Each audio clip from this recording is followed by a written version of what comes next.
The gunshot shattered the morning silence before Lena could finish pouring coffee. Glass exploded across her kitchen as she threw herself over the twins, their screams piercing her heart. 5 years. 5 years of hiding, of building a quiet life in a town no one cared about. 5 years of believing she'd escaped Marco DeLuca's world. But the past doesn't forget, and neither does the most dangerous man she ever loved. The children huddled beneath her weren't just hers anymore. They were his, and Marco's enemies had finally found what he didn't know he had. Leverage worth killing for. Thank you for watching.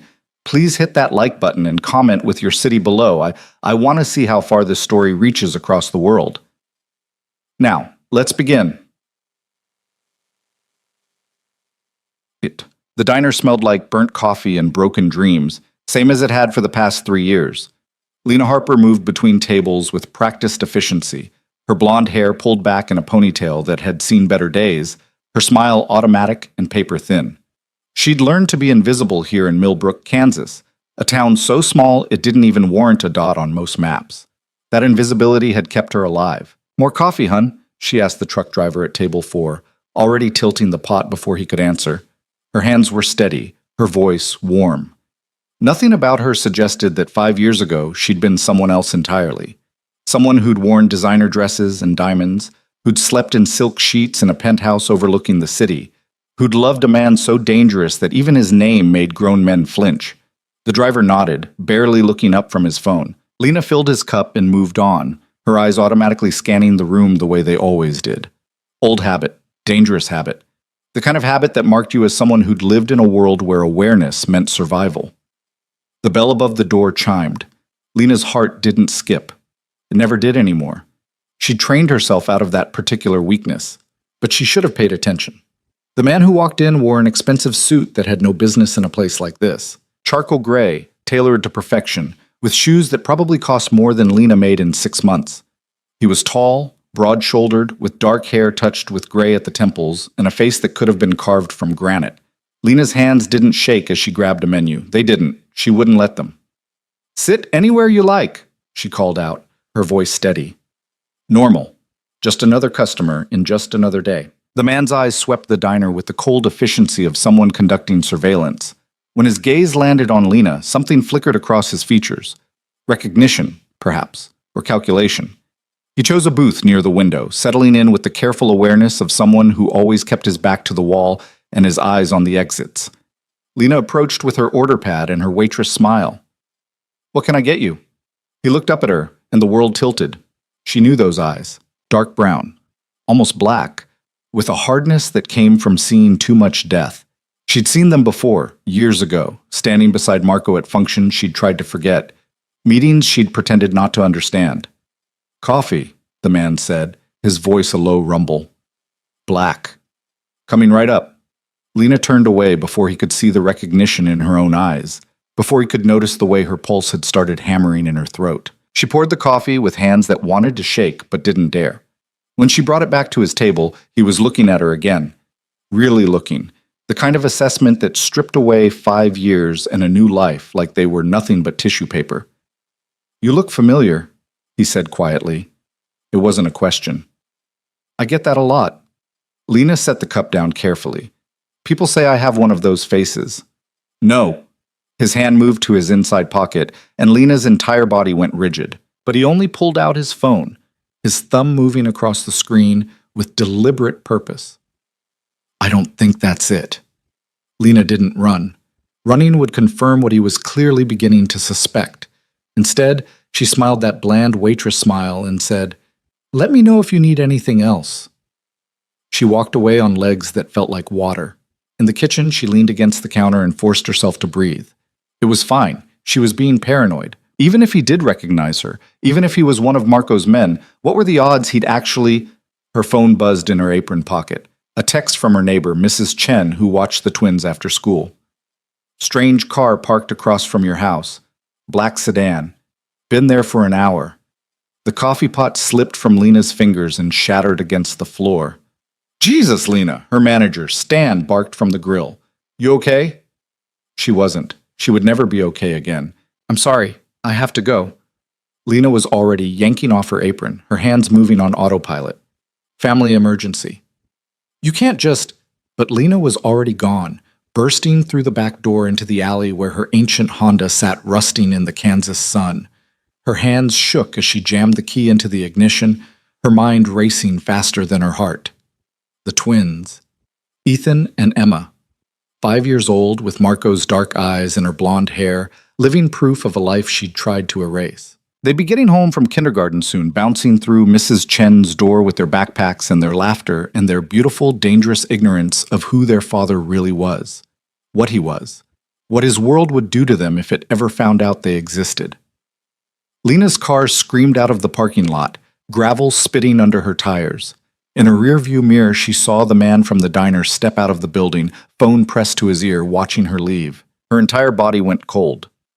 She drove too fast through streets she knew by heart, past the post office and the shuttered movie theater and the elementary school where the twins learned their ABCs. Millbrook streamed past her windows like a dying dream, this little town that had been her sanctuary and her prison for 5 long years. The black sedan was exactly where Mrs. Chen had said it would be, parked across the street from her tiny rental house, dark windows reflecting the afternoon sun like dead eyes. Lena pulled into her driveway with her heart in her throat. The twins. She ran for Mrs. Chen's door, not caring about the car, not caring about being seen. The door swung open before she could knock, and Mrs. Chen stood there with her kind, weathered face creased with worry. "Lena, what's wrong? You look... Where are they?" Lena pushed past her into the small, cluttered living room. "Where are my babies?" "In the backyard, playing." Mrs. Chen touched her arm gently. "Lena, what's happening? That car..." But Lena was already moving, through the kitchen and out the back door where Ethan and Emma were building a castle in the sandbox, their dark heads bent together in concentration. They looked up when they heard her, their faces lighting up with identical smiles that broke her heart every single day. "Mommy!" Emma scrambled up, sandbox dirt cascading from her dress. "Look what we made!"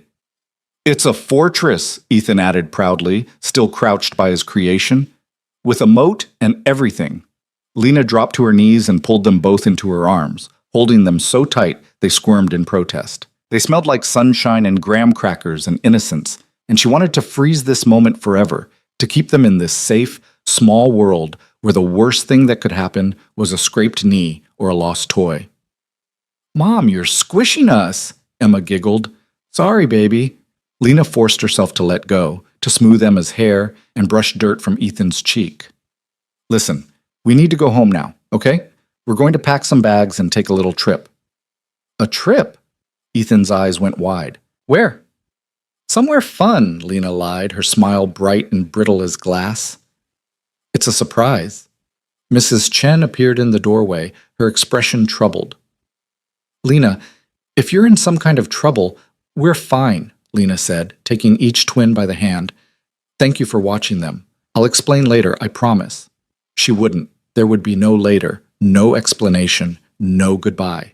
By this time tomorrow, they'd be gone, swallowed up by another anonymous town in another forgettable state, starting over with new names and new stories and the same crushing fear that never, ever went away. The twins chattered as they crossed back to their own house, oblivious to the terror clawing at Lena's chest.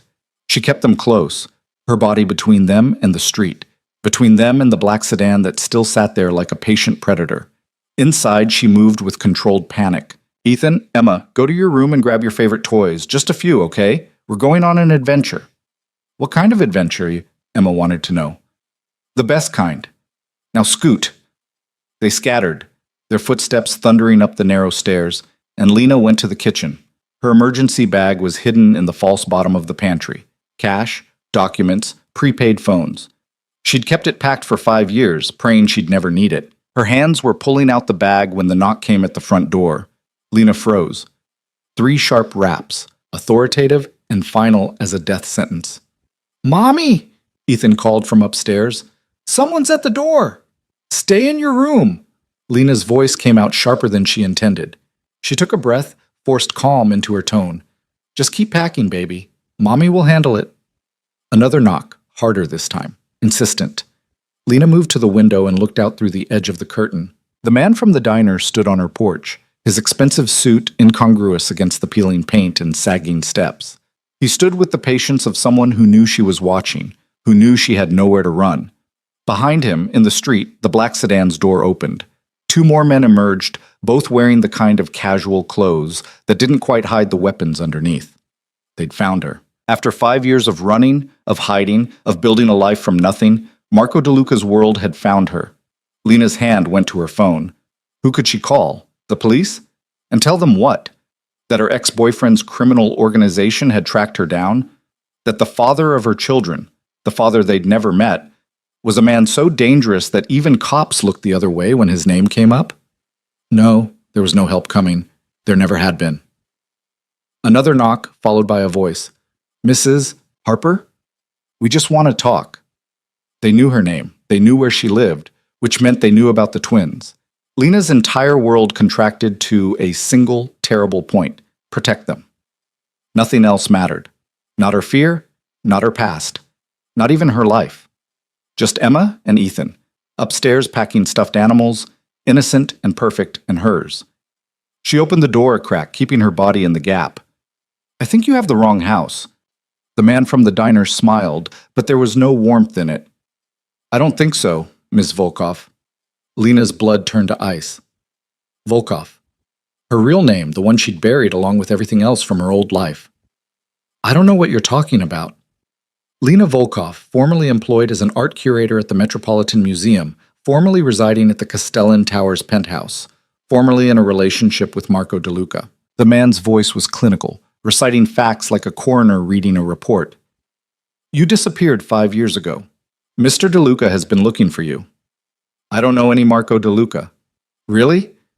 The man pulled out his phone, turned it to show her the screen. It was a photograph, 5 years old, of Lena in a red dress standing beside a man whose face could stop hearts. Marco, younger, but no less dangerous, his arm around her waist, both of them smiling at some charity gala she barely remembered. Because this looks a lot like you. Lena's throat closed. That was a long time ago. Mr. DeLuca would very much like to speak with you. He has questions. Tell Mr. DeLuca I have nothing to say to him. I don't think you understand. The man's voice dropped, taking on an edge that made Lena's skin crawl. This isn't a request. There's a car waiting. You can come willingly, or we can make this difficult. Mommy? Emma's voice drifted down from upstairs. Are we ready to go yet? The man's eyes shifted, looking past Lena into the house, and something changed in his expression. Calculation, recognition, horror, maybe, or triumph. Lena couldn't tell which. You have children, he said slowly. They're not your concern. How old? Lena's hand tightened on the doorframe. Leave, now. But the man was already doing math in his head, already counting backward from the date she'd disappeared, already realizing what it meant. His eyes widened fractionally. Mr. DeLuca doesn't know, does he? I said leave. Jesus Christ. The man took a step back, and for the first time, Lena saw something like fear cross his features. He doesn't know he has... Lena slammed the door in his face and threw the deadbolt. Her hands were shaking now, her whole body trembling with adrenaline and terror. Upstairs, the twins were calling for her, their voices bright with excitement about their imaginary adventure. She had maybe 5 minutes before the men outside decided to stop being polite. Lena ran for the stairs.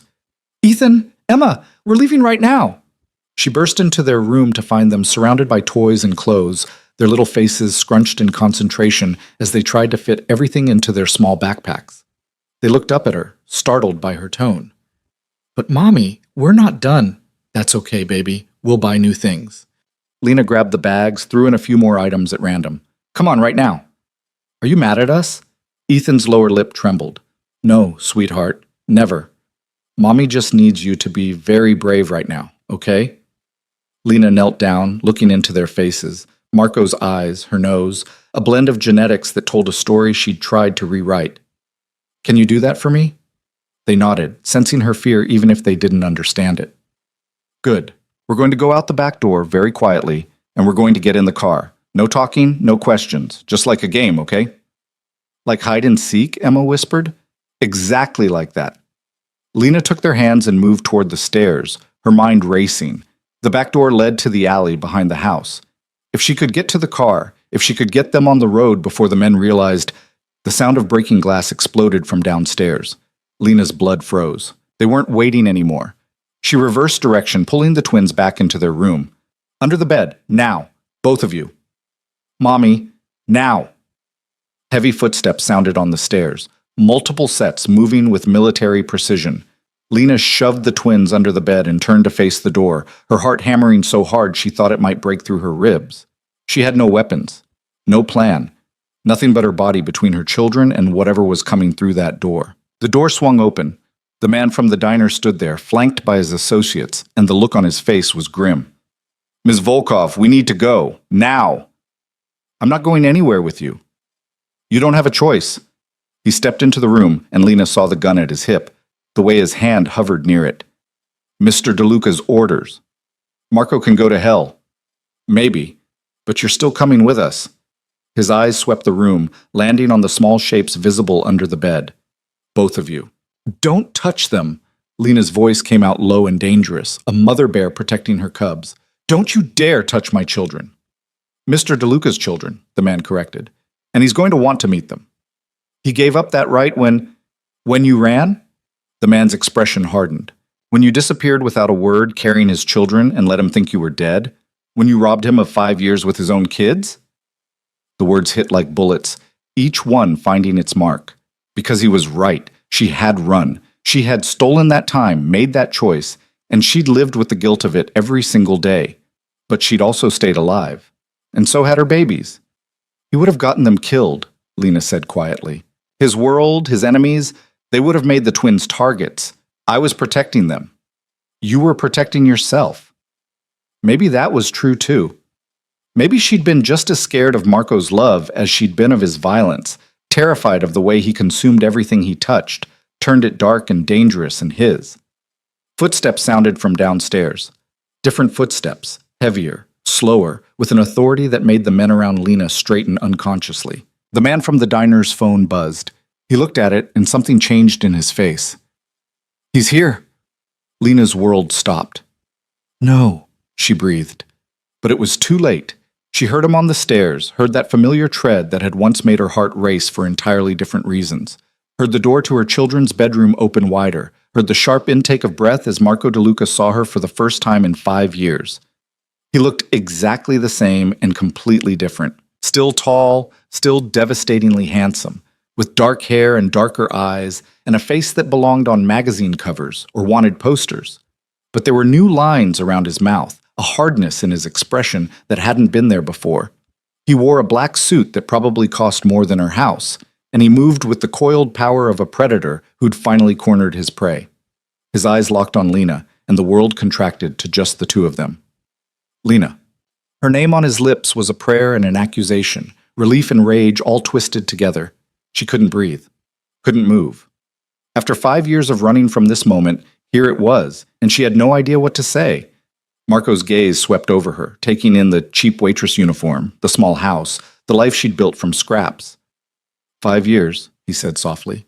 I thought you were dead. I needed you to think that. Why? It was such a simple question. It deserved a simple answer. But there was nothing simple about why she'd run, why she'd hidden, why she'd kept the biggest secret of all. Marco took a step into the room, and his men shifted to let him pass. His eyes were still on Lena, searching her face for answers she didn't want to give. I looked everywhere, turned over every rock, called in every favor. I thought someone had taken you, killed you. Do you have any idea what that did to me? I'm sorry, Lena whispered, and meant it. Are you? Marco's voice went cold, the warmth draining out of it like water from a cracked glass. Because you look alive to me. You look like you've been living a whole life I knew nothing about. Under the bed, Lena heard a small sound, Ethan shifting, trying to see what was happening. Marco's head snapped toward the noise, his entire body going still. What was that? Nothing. Lena. Her name was a warning now. What was that? She could lie. She could try to protect them for just a few more seconds, keep them hidden and safe and hers. But Marco's lieutenant was already moving toward the bed, already reaching down, and Lena knew the moment of truth had arrived. Wait, she said desperately. Marco, wait, I can explain. But it was too late. The lieutenant was pulling back the bed skirt, revealing 2 small, terrified faces staring up at him with eyes the exact shade of Marco DeLuca's. The silence that fell was absolute. Marco went very, very still. Lena watched the realization move across his face like a wave. Shock, disbelief, recognition, rage, and something that might have been grief, all crashing together in a storm she'd caused.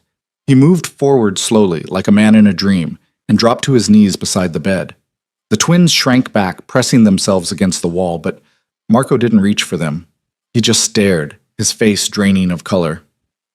"How old?" His voice was barely a whisper. "5. 5. Marco's hands were shaking. Lena had seen him kill men without flinching, had watched him negotiate million-dollar deals without breaking a sweat, but now his hands shook like leaves in a storm. "I have children. I have 5-year-old children, and you never told me. I was trying to protect them." "From what?" Marco's head whipped toward her, and the fury in his eyes was terrible to behold. "From me? You thought I would hurt my own children? From your world, from the people who want you dead, who would use them as weapons against you. So instead you stole them." Marco's voice cracked on the word. "You took my children, and you hid them from me, and you let me think—" He stopped, his jaw working as he fought for control. "You let me think I had nothing." Under the bed, Emma started to cry, soft, frightened sounds that broke Lena's heart. Marco's expression shifted immediately. He turned back to the children, and when he spoke again, his voice was gentle, impossibly gentle, coming from a man who'd built an empire on violence. "Hey," he said softly, "it's okay. I'm not going to hurt you." "Who are you?" Ethan demanded, his small voice trying so hard to be brave. Marco looked at Lena, a question in his eyes that she had no idea how to answer. What was she supposed to say? How did you tell your 5-year-old children that the stranger in their bedroom was their father, that he was dangerous and powerful, and had every right to be furious at the life they'd been denied? "This is Marco," Lena said finally, her voice breaking. He's your father." The twins stared at Marco with identical expressions of confusion and fear. Emma's crying got louder. Ethan pressed closer to his sister, protective even at 5 years old. Marco's face did something complicated. "I'm your dad," he said, testing out the word like it was foreign. "I didn't know about you, but I'm here now." "We don't have a dad," Emma sobbed. "Mom said he went away." "I did," Marco said, his eyes never leaving theirs. "But I'm back, and I'm not going anywhere ever again." It was a promise and a threat, directed at the children and at Lena in equal measure. Lena felt her carefully constructed world crumbling around her. 5 years of running, of hiding, of building a safe life in the shadows. All of it was dust now. Marco had found them, and Marco never let go of what was his. "Please," she said quietly. "Can we talk? Alone?" Marco stood slowly, his movements careful, like he was afraid of spooking the children, or maybe afraid of what he might do if he moved too quickly. "Get them out from under there. We're leaving." "We're not going anywhere with you." "Yes," Marco said, his voice hard as iron. "You are. All 3 of you, because every enemy I have now knows about them." He gestured toward the twins. "My lieutenant recognized you at a diner this morning. By now, word will have spread. Your faces are probably already being circulated. So you can come with me willingly, where I can protect you, or you can stay here and wait for the people who want me dead to show up and use my children as leverage." Lena's blood ran cold because she knew he was right. The moment Marco's world learned about the twins, they'd become the most valuable targets on the planet. Every rival, every enemy, every ambitious lieutenant looking to take Marco down would see 2 small children as the perfect weakness to exploit. She'd kept them safe by keeping them secret, but that secret was out now, and there was no putting it back. "How do I know you won't hurt them?" Lena asked. Marco's expression was almost pitying. "Because they're mine. I would burn the world down before I let anyone harm my children. Even you should know that." He was right. Whatever else Marco DeLuca was, criminal, killer, monster, he was loyal to his own with a ferocity that bordered on religious, and now the twins were his own. Lena knelt beside the bed, looking at her baby's frightened faces. "Come on out, sweethearts. It's okay." They crawled out slowly, staying close to Lena, eyeing Marco with suspicion. He looked down at them, and Lena saw his throat work as he swallowed hard. "They look like you," he said hoarsely. "They have your eyes." "Yeah." Marco crouched down again, bringing himself to the twins' eye level. "What are your names?" Ethan and Emma looked at Lena for permission. She nodded, her heart in her throat. "I'm Ethan," her son said quietly. "This is Emma." "Ethan and Emma," Marco repeated like he was memorizing the syllables. "Those are good names." Mom picked them," Emma offered, still clinging to Lena's leg. "She did a good job." Marco's smile was painful to witness. "Do you know what a dad is supposed to do?" They shook their heads. "A dad is supposed to protect his kids, keep them safe, make sure nothing bad ever happens to them." Marco's voice was steady, but Lena could see the emotion roiling beneath the surface. "I didn't get to do that for 5 years, but I'm going to do it now. Is that okay?" Ethan considered this with the gravity of someone much older. "Are you really our dad?" "I am." "Where have you been?" The question hung in the air like an accusation. Marco's eyes flicked to Lena, and the look in them made her want to disappear. "I didn't know about you," he said carefully, "but I do now, and I'm not going to miss any more." "We have to pack," Emma said suddenly, remembering their interrupted adventure. "We're going on a trip." "That's right," Marco agreed. We're all going on a trip, somewhere safe." He stood, offering his hand to Lena. She stared at it for a long moment, that hand that had held her, hurt others, built an empire of blood and money. Taking it meant accepting his protection. It meant walking back into the world she'd fled. But what choice did she have? Lena took his hand and Marco pulled her to her feet. His grip was firm, possessive, and when he looked at her, she saw everything they'd been and everything she'd destroyed by running. "We need to talk," he said quietly, "about a lot of things." "I know. But first, we get them somewhere safe." Marco turned to his men. "Vittorio, bring the car around. Marco, wait outside. I want a perimeter on this house until we're clear." His lieutenant nodded and stepped out, phone already in hand. The other men followed, leaving Marco and Lena alone with the twins. "I have a place upstate," Marco said. "Secure, no one knows about it except my most trusted people. We'll go there until I can assess the situation." "And then what?" "And then we figure out what happens next." Marco's jaw tightened. "You and I are going to have a very long conversation about the last 5 years." "I know. I'm so angry with you right now, I can barely see straight." "I know that too." Marco took a breath, visibly fighting for control. "But we do this for them. Whatever's between us, we don't let it touch them. Agreed?" Lena nodded, relief flooding through her. "Agreed." The twins were watching this exchange with wide eyes, trying to understand the currents flowing between the adults. Marco noticed and softened his expression.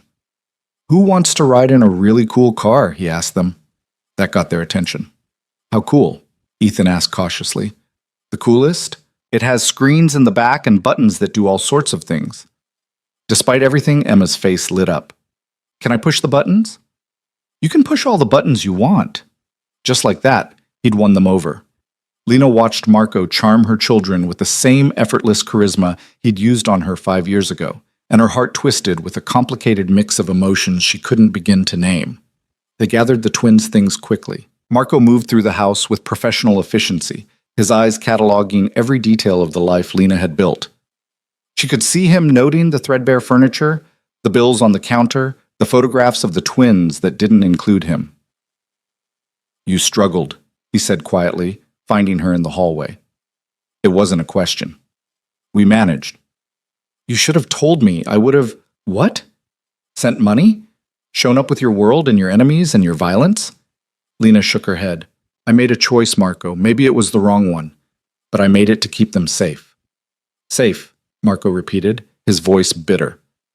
"Look where that got you, living in a town that doesn't even have a stoplight, working yourself to death in a diner, raising our children alone. That's not safe, Lena. That's just slow suffering." Maybe he was right. Maybe all her running had just been another kind of prison. The car was waiting outside, a black SUV with tinted windows and enough armor to survive a small war. Marco's men formed a protective cordon as they hustled the twins into the back seat.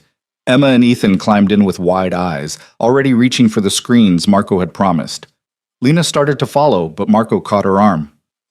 "I need you to understand something," he said, his voice low enough that only she could hear. "What you did, taking them, hiding them, part of me wants to punish you for it. Wants to make you feel even a fraction of what I felt when I thought you were gone." Lena's throat tightened. "I know. But I won't, because they need you, and because Marco's grip on her arm tightened fractionally. Because, despite everything, I still... He stopped, shook his head. Let her go. Just get in the car. Lena slid into the back seat beside her children, her heart pounding. Marco got in on the other side, sandwiching the twins between them. His presence filled the space, overwhelming and inescapable. The car pulled away from the curb, from the little house that had been their sanctuary, from the life Lena had tried so hard to build. In the rearview mirror, she watched Millbrook disappear, this forgettable town that had kept them hidden for 5 precious years. Emma leaned against her, warm and solid and trusting. On the other side, Ethan was staring at Marco with open curiosity, his fear beginning to give way to fascination.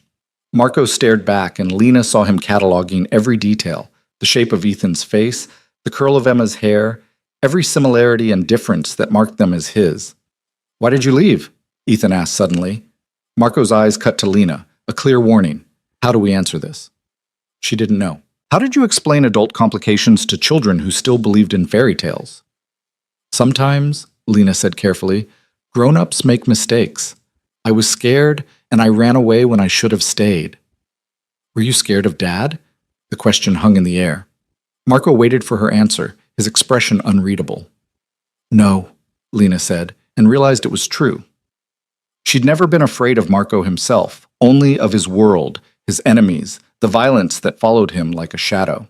I was scared of other things, but I should have trusted your dad to protect us. Marco's hand found hers in the space between them. His fingers laced with hers, a gesture so familiar it made her heart ache. I'm going to protect you now, he said, speaking to all of them. All 3 of you. I promise. It was a promise that would cost him dearly, Lena knew. A promise that might drag them all down into the darkness. But as they drove toward whatever future awaited them, she found herself believing him anyway. Because Marco DeLuca always kept his promises, even when they burned the whole world down. The safe house sat like a fortress in the mountains, 3 hours north of anywhere that mattered. Lena watched through the SUV's tinted windows as they wound up a private road carved through dense forest, the kind of isolation that money could buy and paranoia demanded. Iron gates swung open at their approach, controlled by guards she couldn't see but knew were there. Marco's world had always been like this. Layers of security wrapped around layers of secrets, protection and imprisonment wearing the same face. The twins had fallen asleep an hour ago, Emma's head on Lena's lap, and Ethan curled against Marco's side like it was the most natural thing in the world. Marco had gone rigid when the boy first leaned into him, his hand hovering uncertainly before finally settling on Ethan's shoulder. Lena had watched the transformation on his face, wonder and terror, and something fierce that might have been love taking root in real time. Now, as the car pulled to a stop in front of a sprawling estate that looked more like a fortress than a home, Marco carefully extracted himself from Ethan's sleeping form. I'll carry him, he said quietly. Lena wanted to argue, wanted to maintain that barrier between Marco and her children, but the look on his face stopped her. He'd missed 5 years. 5 years of first steps and first words, of scraped knees and bedtime stories. She'd stolen all of that from him, and watching him lift Ethan with the careful reverence of someone holding something infinitely precious made guilt claw at her insides. She gathered Emma into her arms, and together they walked into the house. The interior was elegant but impersonal, decorated by someone with excellent taste and no emotional investment. Marble floors, expensive art, furniture that looked beautiful and uncomfortable. A woman in her 50s appeared from a side hallway, her silver hair pulled back in a neat bun, her expression professionally neutral. Mr. DeLuca, she said with a slight nod, the rooms are prepared. Thank you, Maria. Marco adjusted his grip on Ethan, his movements awkward but determined. This is Lena, and these are my children. Maria's eyes widened fractionally, the only crack in her professional composure. I see. Welcome, Ms. Volkov. If you need anything at all, please let me know. She led them upstairs to a wing that had clearly been hastily prepared for children. 2 bedrooms with connecting doors, already equipped with beds and basic furniture, though lacking the personal touches that made a space feel lived in. Lena laid Emma down in one bed while Marco placed Ethan in the other, both of them tucking in their children with the synchronized awkwardness of strangers performing an intimate ritual. Emma stirred as Lena pulled the blanket up. Mommy? I'm here, baby. Where are we? Somewhere safe. Go back to sleep. Emma's eyes drifted closed again, her breathing evening out. Lena smoothed her daughter's hair back and tried not to think about all the time she'd done this alone, in that tiny house in Millbrook, wondering if Marco was alive or dead, if he ever thought about her, if she'd made the right choice. She turned to find Marco standing in the doorway between the rooms, watching Ethan sleep with an expression that made her chest tight. "We need to talk," she said quietly. "Yeah." Marco didn't look away from his son. "We do." They left the children sleeping and moved downstairs to Marco's study, a room dominated by dark wood and darker secrets, the kind of space where empires were built and enemies were destroyed. Marco poured himself a scotch and offered one to Lena. She shook her head. "I need to stay clear-headed." "Suit yourself." Marco downed half the glass in one swallow, then set it down with careful control. 5 years, Lena. You owe me an explanation." She'd known this conversation was coming, had dreaded it every day for 5 years. Now that it was here, she didn't know where to start. "I was pregnant," she said finally. 3 months. You were in the middle of that war with the Kozlov family. People were dying every week. Your own second-in-command got shot in your living room while I was in the next room. Do you remember that?" Marco's jaw tightened. "I remember. I realized that night that I couldn't raise a child in that world, that any child of yours would be a target from the moment they were born. So I left. You could have told me. We could have figured something out." "Like what?" Lena's voice rose despite her efforts to stay calm. "You were never going to leave that life, Marco. And I was never going to watch our children grow up surrounded by violence, wondering every day if someone was going to use them to hurt you. So instead, you let me think you were dead." Marco's control cracked, anger bleeding through. "I mourned you, Lena. I tore apart half the city looking for whoever took you. I killed people because I thought they might know something about what happened to you." The words hit like bullets. Lena had known, intellectually, that her disappearance would hurt him, but hearing it laid out like this, the destruction she'd caused, the blood spilled in her name, made her stomach turn. "I'm sorry," she whispered. "Sorry doesn't give me back 5 years with my children." "I know." Marco turned away, his hands gripping the edge of his desk hard enough that his knuckles went white. "When were you going to tell me? Ever? Or were you just going to let them grow up thinking their father abandoned them?" "I told them you went away, that you couldn't be with us." "That's almost worse." Marco's laugh was bitter. "At least abandonment is a choice. You made me a ghost." Lena moved closer, drawn by the pain in his voice despite everything. "I was trying to protect them. From me. From your world. There's a difference." "Is there?" Marco finally turned to face her, and the raw emotion in his eyes made her breath catch. "Because from where I'm standing, you didn't trust me to be their father. You didn't believe I could keep them safe." "You couldn't," Lena said gently. "Not in that life." "You know I'm right, Marco. You know what would have happened if the Kozlovs or the Bratva or any of your other enemies found out you had children? They would have become weapons against you. And now they know anyway, because you got careless." The accusation stung because it was true. 5 years of careful hiding, undone by a cup of coffee in the wrong diner. "What happens now?" Lena asked. Marco drained the rest of his scotch. "Now I deal with the threat. Every family, every organization, every small-time operator who might think my children are an opportunity, they need to understand what happens if they even look at Ethan and Emma wrong. You're going to start a war. I'm going to prevent one." Marco's voice went cold, taking on the edge that meant he'd already made his decision. "I'll send out word through the usual channels. My children are under my protection. Anyone who harms them, threatens them, or uses them in any way dies. Not just them, their families, their associates, everyone they've ever cared about. Scorched earth." Lena's blood ran cold. This was the Marco she'd run from, the one who solved problems with violence, who saw the world in terms of threats and assets, who would burn everything down to protect what was his. But he was also the only thing standing between the twins and a world full of people who would exploit them without hesitation. "How long do we have to stay here?" she asked. "As long as it takes to make the message stick. A few weeks, maybe more." Marco moved to the window, looking out at the grounds. "They'll need guards. Full-time protection even after we leave here. School will have to be private, vetted. Every person who comes into contact with them will be background checked. That's not a life, that's a prison. That's reality." Marco's reflection in the window was hard, uncompromising. You wanted to protect them from my world? Well, they're in it now. This is what protection looks like. Lena sank into one of the leather chairs, exhaustion crashing over her. They're going to hate this. They're 5. They'll adapt. Marco turned back to her. You're the one who's going to struggle. He was right. The twins had each other, had the resilience of children who didn't fully understand the danger. But Lena had spent 5 years building a life of careful anonymity, and now she was back in the spotlight of Marco's world, exposed and vulnerable. I need your promise, she said suddenly. What kind of promise? That you won't shut me out. That I'm still their mother, no matter what happens between us. Lena's voice shook. I know I don't have the right to ask for anything, but I'm asking anyway. Don't take them from me, Marco. Please. Something in Marco's expression softened. He crossed the room and knelt in front of her chair, bringing them eye to eye. This close, she could see the lines that 5 years had etched around his eyes, the silver threading through his dark hair. He'd aged, and she wondered how much of that was her fault. I'm not going to take them from you, he said quietly. Whatever else I am, I'm not cruel enough to do that. They need you. And I need... He stopped, his jaw working. I need to figure out how to be their father. I don't know how to do this, Lena.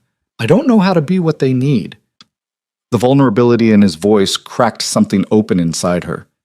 This was the Marco she'd fallen in love with, the one who showed her his uncertainties in the quiet moments, who let her see beneath the armor. You start by being there, Lena said softly. By showing up every day, by learning who they are. Will you help me? It was such a simple question, but it carried the weight of everything unspoken between them. Helping him meant staying close, meant building something that looked like co-parenting, meant navigating the complicated territory between their past and whatever future they might have. Yes, Lena said, I'll help you. Marco's hand found hers, his thumb brushing over her knuckles. I missed you. Even when I was furious, even when I thought I hated you for leaving, I missed you every single day. Lena's throat tightened. Marco, I'm not saying this to manipulate you. I just need you to know. His eyes searched hers. 5 years, and I never stopped looking, never stopped hoping. Does that make me pathetic? It makes you human. I'm not sure I'm allowed to be human anymore. Lena reached up and touched his face, her fingers tracing the sharp line of his jaw. You're their father. That makes you human whether you like it or not. Marco leaned into her touch, his eyes closing briefly. When they opened again, they were full of a longing that made her heart ache. I want to kiss you. That's probably a bad idea. Most of my ideas are bad ideas. His lips curved into something that wasn't quite a smile. Hasn't stopped me yet. Marco, we can't just... I know all the reasons this is complicated. He pulled back, putting distance between them. But tell me you didn't feel it too. In the car, when you took my hand. Tell me the last 5 years erased everything we were. Lena couldn't, because it would be a lie, and they'd already had too many lies between them. What we were doesn't matter, she said instead. What matters is figuring out how to do this for them. You're right. Marco stood, running a hand through his hair in frustration. You're absolutely right. The kids come first. A phone buzzed. Marco pulled it out, his expression darkening as he read the message. What is it? Kozlov. Marco's voice went flat, dangerous. He knows. He's already making moves. Lena's blood turned to ice. Viktor Kozlov had been Marco's enemy 5 years ago, the architect of the war that had driven her away. If he knew about the twins, what kind of moves? He's reaching out to smaller families, building alliances. He thinks he can use my children as leverage to force me out. Marco's jaw clenched. He's wrong. Marco, you can't. I can, and I will. He was already moving toward the door, his entire demeanor shifting into something cold and lethal. I'm calling a meeting. Every family head, every major player, they need to hear this directly from me. What are you going to tell them?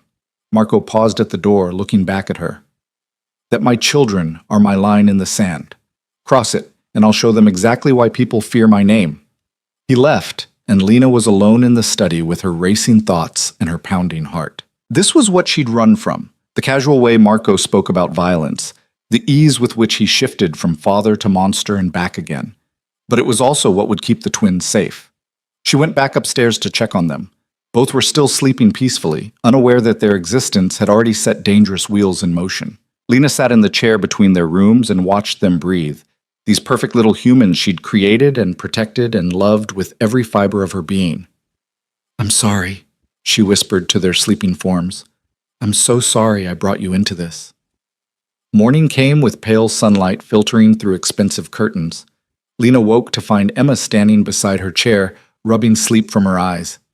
"Mommy, where are we?" "Hey, baby." Lena pulled Emma into her lap, breathing in the familiar scent of her daughter's hair. "We're at your dad's house." "The man from yesterday?" "Yes." Emma considered this. "Is he nice?" "He's complicated, but he loves you very much." "How can he love us?" "He just met us." It was such a perceptive question from someone so young. Lena struggled for an answer that would make sense to a 5-year-old mind. Sometimes love is like that, instant. The moment he saw you, he loved you. Like you loved us when we were born? Exactly like that. Ethan appeared in the doorway, his dark hair sticking up at odd angles. "I'm hungry." "Let's go find the kitchen." They ventured downstairs together, the twins clinging to Lena's hands. Maria appeared as if summoned, offering to make breakfast. Soon the kitchen filled with the smell of pancakes and bacon, and the twins were chattering away about the big house and the cool car and all the buttons they'd been promised they could push. Marco appeared in the doorway, freshly showered and dressed in dark slacks and a crisp white shirt. He looked tired, like he hadn't slept, but his face softened when he saw the twins. "Good morning," he said carefully. "Hi," Ethan responded through a mouthful of pancake. "Don't talk with your mouth full," Lena corrected automatically. "Your mom's right." Marco moved into the kitchen, accepting a cup of coffee from Maria. "Can I sit with you?" The twins looked at each other, conducting some silent sibling conversation, then nodded. Marco took the seat across from them, and Lena watched him try to navigate the simple act of sharing breakfast with his children. "So," Marco said after a moment of awkward silence, "what do you like to do, for fun?" "We like building things," Ethan said, "forts and castles and stuff." "And I like drawing," Emma added. "Mom says I'm really good." "I bet you are." Marco's smile was genuine, if uncertain. "Maybe later you can show me some of your drawings." Emma's face lit up. "Really?" "Really." Just like that, another wall came down. Lena watched her daughter warm to Marco, saw Ethan studying his father with open curiosity, and felt the world shifting beneath her feet. This wasn't supposed to happen. She'd spent 5 years building a life where Marco didn't exist, where the twins were hers alone. But they were connecting with him, drawn to him the way she'd once been drawn to him, and there was nothing she could do to stop it. Worse, she wasn't sure she wanted to. "I have to take care of some business today," Marco said, directing the comment to Lena. "But I'll be back this evening. Maria will make sure you have everything you need." "What kind of business?" Lena asked quietly. "The kind that keeps us all safe." He stood, finishing his coffee. Before he left, he paused by Emma's chair and carefully, tentatively, rested his hand on top of her head. "Be good for your mom, okay?" "Okay, Dad." The word stopped him cold. Emma had said it so casually, like it was the most natural thing in the world, but Marco looked like he'd been struck by lightning. His hand trembled slightly before he pulled it away. "I'll see you tonight," he managed, his voice rough.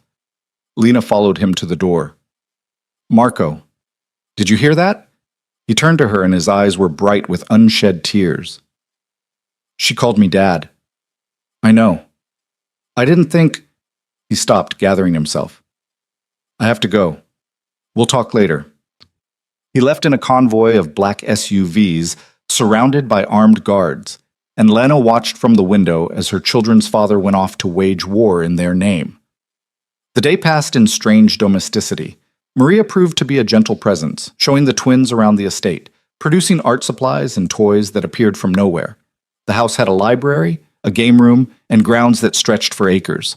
It was a gilded cage, but the twins were too young to see the bars. Lena tried to relax, but every car that passed on the distant road, every unfamiliar sound made her jump.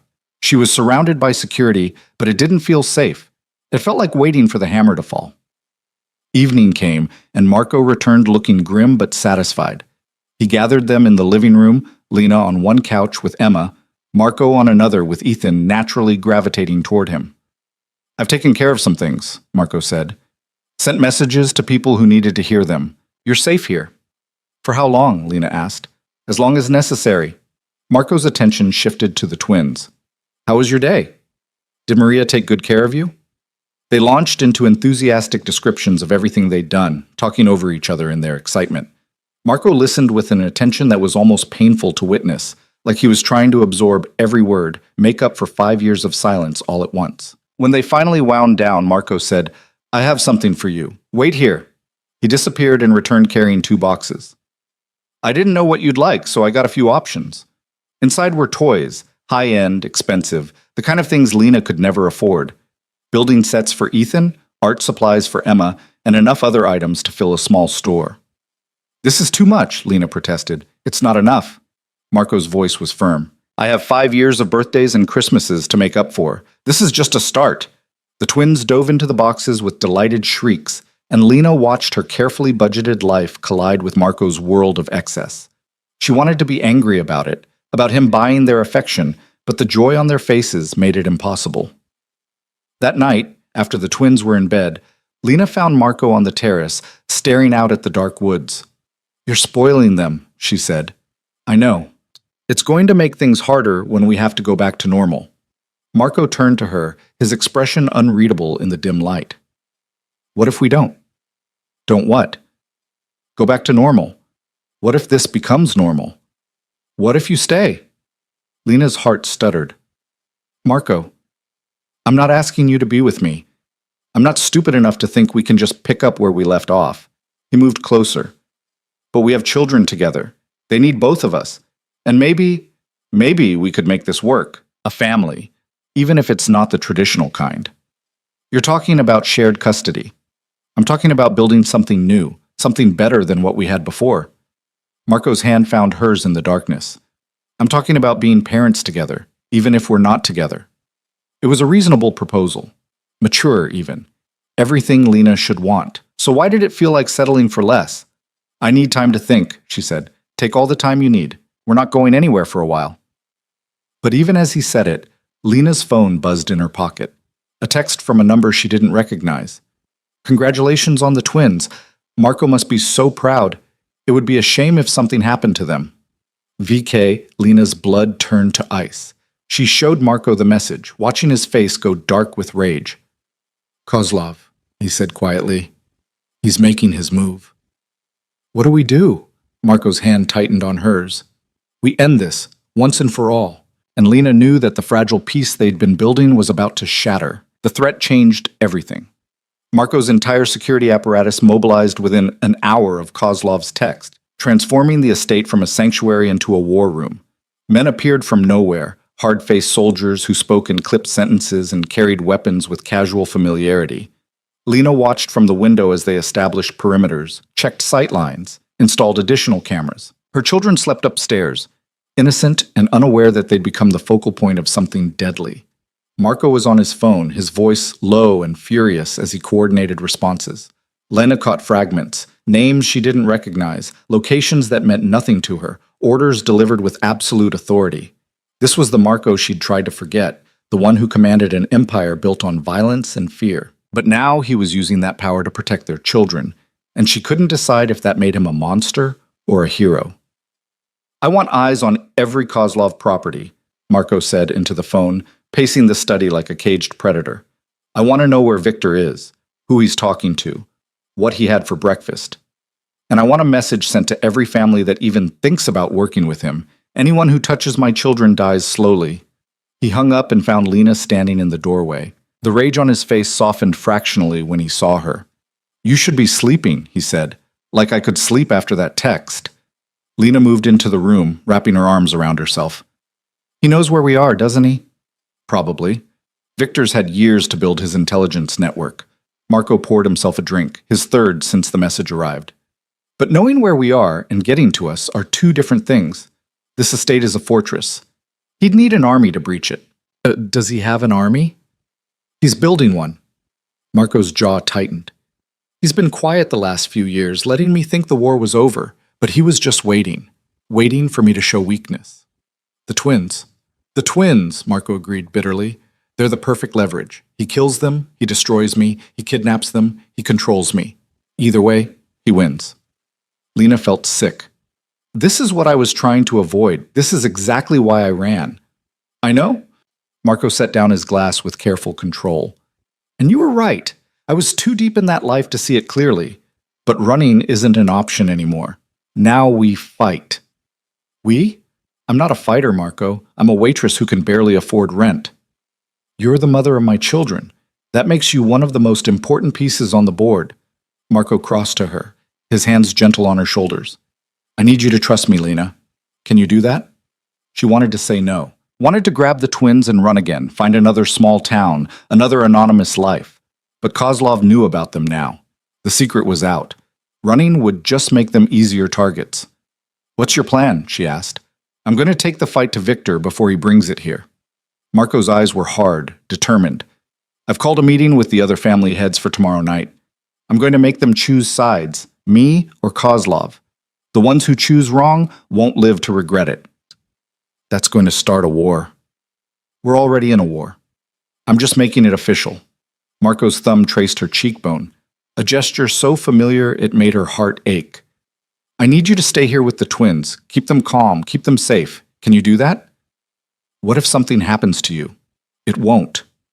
Marco, it won't, he repeated more forcefully. I've survived worse than Viktor Kozlov. I'm not leaving my children fatherless, not when I just found them. Lena wanted to believe him, wanted to trust in his strength and his ruthlessness and his absolute conviction. But she'd seen too many bodies, heard too many stories of men who thought themselves invincible right up until the moment they weren't. Promise me, she said quietly. Promise me you'll come back. I promise. Marco leaned down and pressed his forehead against hers, his breath warm on her lips. Nothing in this world will keep me from them, from you. It wasn't quite a kiss, but it carried the same weight. All the history between them, all the complicated feelings neither of them knew how to name, compressed into that single point of contact. Lena's eyes closed, and for a moment she let herself remember what it felt like to be loved by Marco De Luca. The intensity of it, the consuming certainty that she was the center of his universe. Then he pulled away, and the moment shattered. Get some sleep, Marco said, his voice rough. Tomorrow's going to be difficult. He was wrong. Tomorrow started being difficult at 3 a.m, when Emma woke up screaming from a nightmare. Lena ran to her daughter's room, her heart pounding, half expecting to find Kozlov's men already breaching the walls. But it was just Emma, sitting up in bed with tears streaming down her face, her small body shaking with sobs. Baby, what's wrong? Lena gathered Emma into her arms, rocking her gently. There were bad men, Emma hiccuped against her shoulder. They were trying to take us away, and you couldn't stop them. Lena's blood ran cold. Children were intuitive, sensitive to tensions adults thought they hid. Emma might not understand the specifics of their situation, but she felt the danger lurking beneath the surface. It was just a dream, sweetheart. No one's going to take you anywhere. Promise? I promise. Lena held her tighter, whispering reassurances that felt like lies. Mommy's here and your dad is here, and we're going to keep you safe no matter what.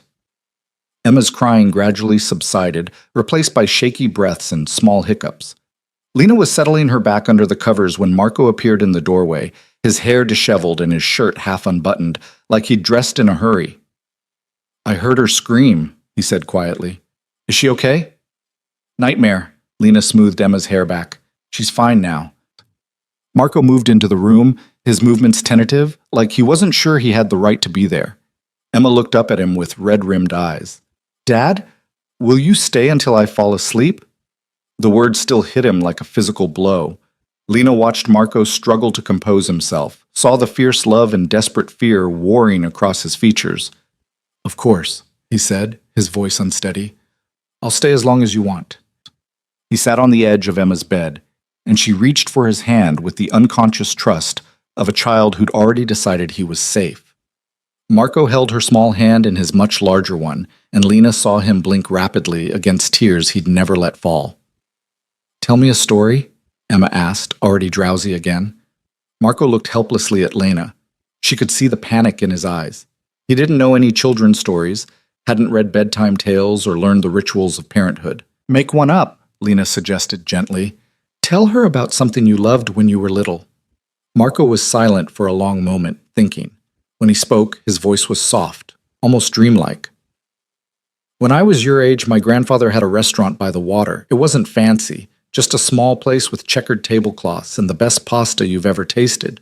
On Sundays, all the family would gather there, and Nonno would cook for hours, singing old Italian songs while the sauce simmered. Emma's eyes were already drooping, but she mumbled, "What happened to it?" "It closed down a long time ago, but I remember how it felt to be there, safe and warm, with everyone I loved around me." Marco's thumb traced circles on Emma's palm. "That's what I want for you and your brother. That feeling of being home." "Are we home now?" Emma asked sleepily. Marco's eyes met Lena's across the bed, the question hanging between them loaded with meaning. "Yeah, baby," he said finally. "You're home."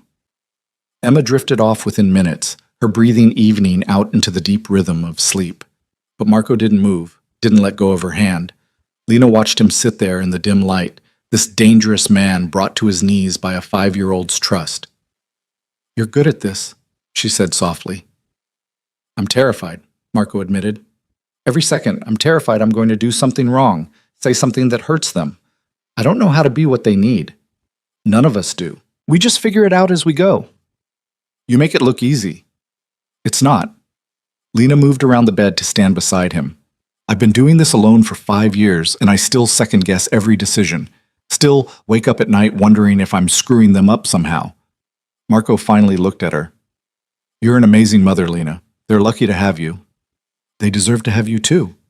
Something shifted in Marco's expression. Hope, maybe, or determination.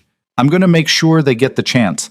I'm going to end this thing with Kozlov, and then I'm going to figure out how to be the father they deserve." "In that order?" "In that order." Marco carefully extracted his hand from Emma's, standing slowly so as not to wake her. "Come on, let's let her sleep." They moved to the hallway, pulling the door mostly closed behind them. The house was silent around them. Everyone else asleep, just the two of them standing in the darkness like ghosts haunting their own past. "I don't want to leave you tomorrow," Marco said abruptly. "I don't want to walk into that meeting knowing Victor might make a move while I'm gone." "Then don't go." "I have to. If I show fear, if I hesitate, every enemy I have will see it as weakness. The only way to keep the twins safe long-term is to make an example of Victor. Show everyone what happens when they threaten my family." Lena knew he was right, but it didn't make the fear any easier to swallow. "What if it's a trap? What if he's expecting you to come after him?" "Then I spring the trap and deal with the consequences." Marco's hand cupped her face, his touch achingly gentle. "I've been doing this a long time, Lena. I know how to survive. So did a lot of dead men. Is that concern I hear? Do you actually care if something happens to me?" "Don't."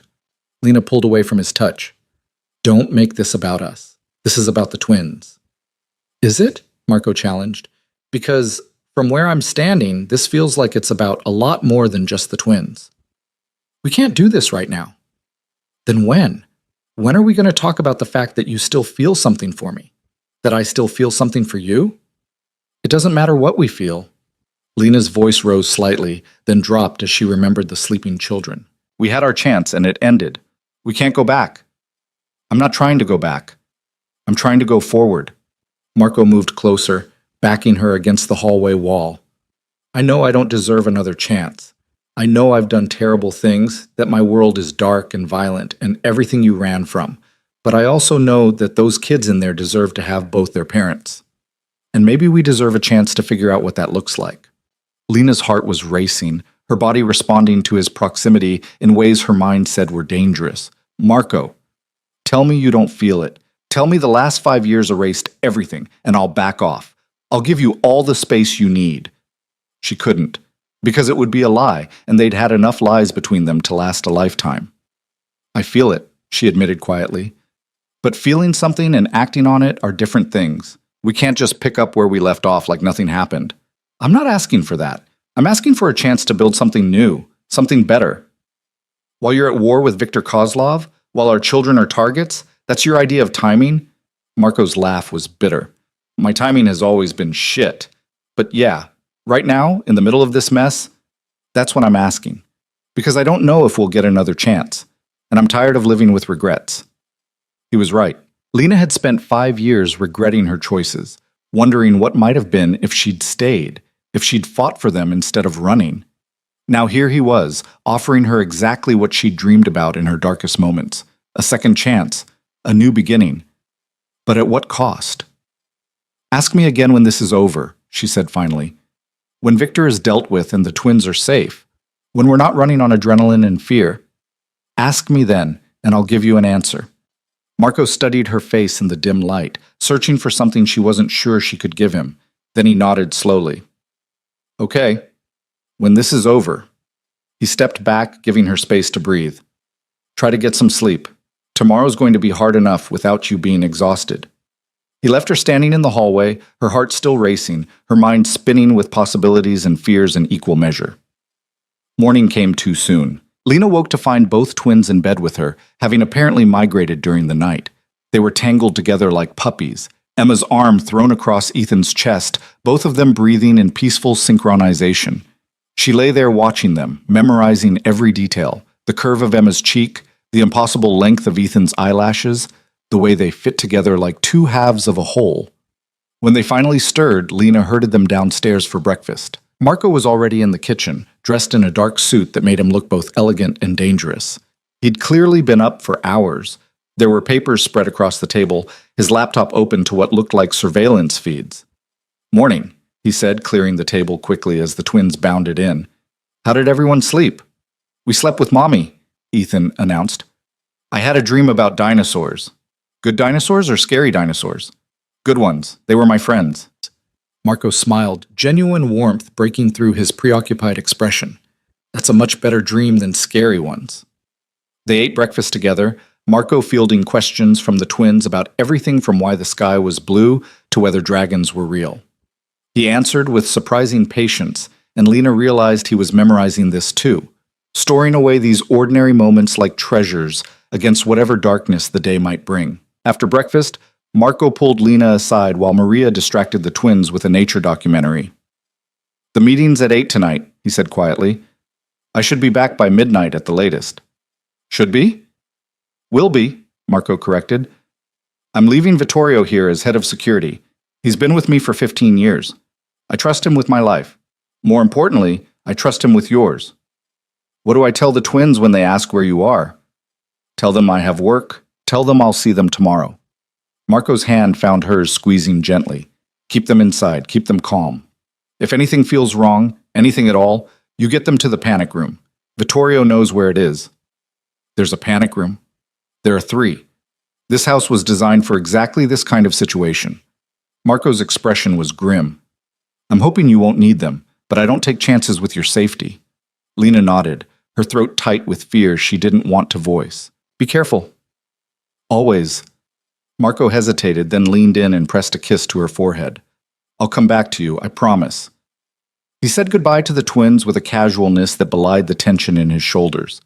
Ethan got a hair ruffle and a promise to play catch when Marco returned. Emma got a hug that lasted just a beat too long, like Marco was trying to imprint the feeling of holding his daughter into his memory. Then he was gone. A convoy of SUVs disappearing down the long driveway, and Lena was left with her children and a house full of armed guards and a fear that sat like lead in her stomach. She kept the twins busy all day.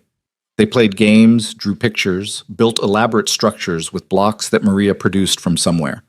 Lena read them stories and helped them create an imaginary world where everything was safe and nothing could hurt them. She was performing normalcy, and the twins seemed to buy it, their laughter genuine even if hers was forced. But as the afternoon wore into evening, Lena found it harder to maintain the facade. Every car on the distant road made her jump. Every shadow seemed sinister. The security guards were professional, but their very presence was a reminder of the danger circling them. Dinner was quieter. The twins picked at their food, sensing Lena's tension even if they didn't understand it. When's Dad coming back? Emma asked. Later tonight, baby. After you're asleep. Will he be here when we wake up? Yes, Lena said with more confidence than she felt. He'll be here. She put them to bed at the usual time, reading extra stories and singing extra songs, anything to keep them calm and distracted. Ethan fell asleep quickly, exhausted from the day's activities. But Emma was restless, her dark eyes, Marco's eyes, watching Lena with unsettling perception. Mommy, are you scared? Lena's heart clenched. A little bit, sweetie, but that's okay.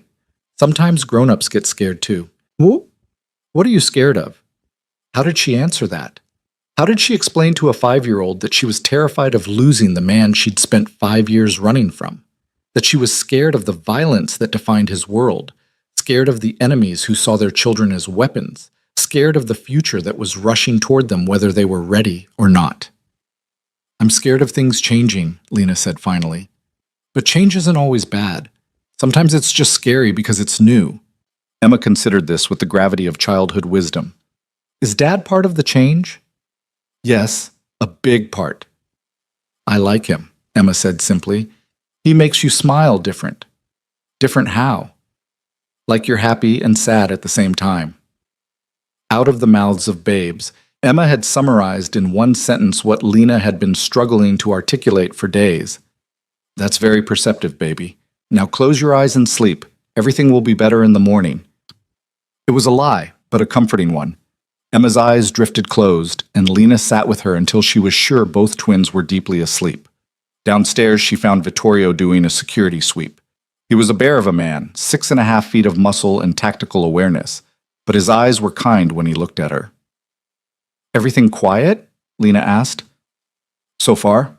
Boss should be at the meeting by now. Vittorio checked his watch. Couple more hours and he'll be heading back. Do you think Victor will try something tonight? If he's smart, he won't. Marco made sure every entrance to that building is covered by our people. Victor would have to be suicidal to make a move there. And if he's not smart? Vittorio's expression hardened. Then we deal with it. That's what we're paid for. Lena poured herself a cup of coffee she didn't want and sat in the kitchen, watching the clock tick toward 8. She imagined Marco walking into that meeting. Imagined the other family heads watching him with calculating eyes, weighing loyalty against opportunity. Victor would be there, smiling his cold smile, playing whatever game he'd planned. The night stretched on. 8 became 9, then 10. Lena tried to read but couldn't focus, tried to watch television, but the noise felt intrusive. She ended up back at the window, staring out at the dark grounds, waiting for headlights that didn't come. At 11:30, her phone rang. Lena's heart stopped when she saw it was Marco's number. He shouldn't be calling. He should be in the car, driving home, safe and whole and alive. Marco? Lena. His voice was tight with pain. There's been a complication. What kind of complication? Are you hurt? Victor made his move. We were ready for it, but... Marco's breath hitched. It got messy. I'm okay, but I'm going to be later than expected. How much later? I don't know. Few hours maybe. I need to clean up this mess. Voices shouted in the background, urgent and angry. Listen, I need you to stay alert. This might have been a distraction. Victor might try something at the estate while I'm tied up here. Lena's blood turned to ice.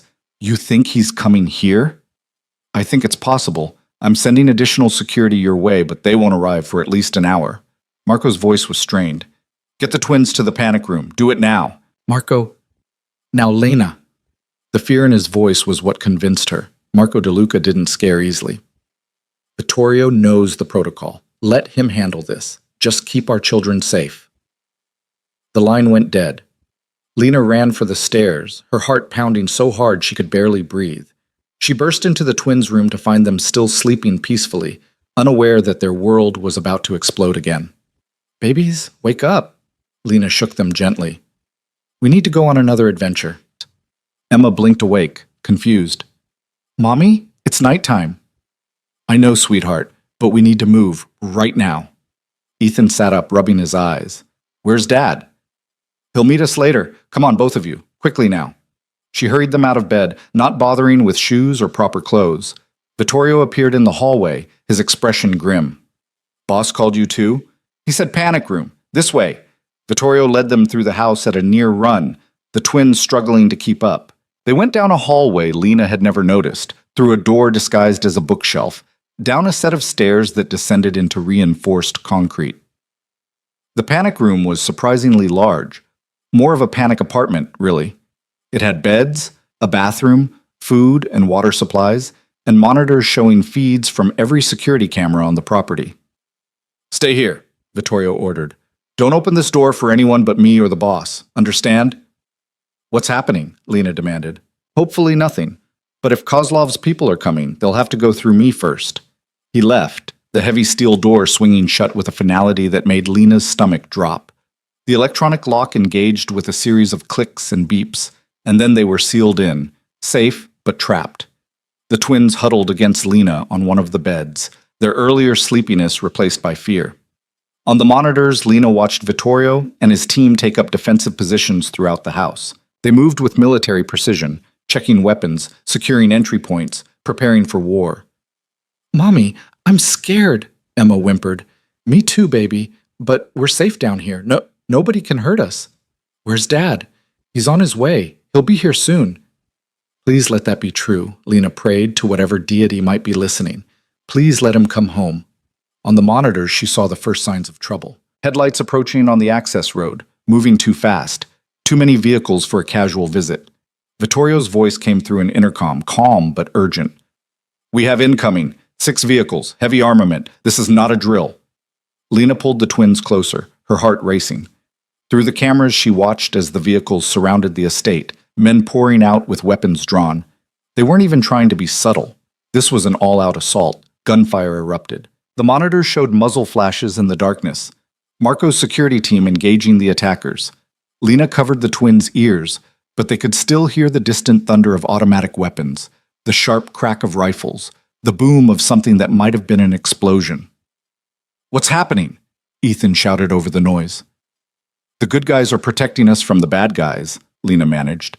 "Just like in your video games, but real." It was a terrible explanation, but it was all she had. The firefight lasted minutes that felt like hours. Lena watched men fall on both sides, watched Vittorio coordinate his defense with brutal efficiency. The attackers tried multiple entry points, but Marco's people held them off at every turn. Then the monitors showing the north entrance went dark. Lena's breath caught. That shouldn't happen. The cameras had backup power, redundant systems. The only way they'd go dark was if someone deliberately disabled them, which meant someone had breached the perimeter. Footsteps sounded above them, heavy and multiple. The twins pressed against Lena, their small bodies trembling. She held them tight, her eyes fixed on the panic room door, praying it would hold. More gunfire, closer now, shouting in languages Lena didn't understand. Then silence, sudden and absolute. The intercom crackled to life. "Mrs. DeLuca?" An unfamiliar voice, accented and cold. "I know you're down there. I know you have Marco's children with you.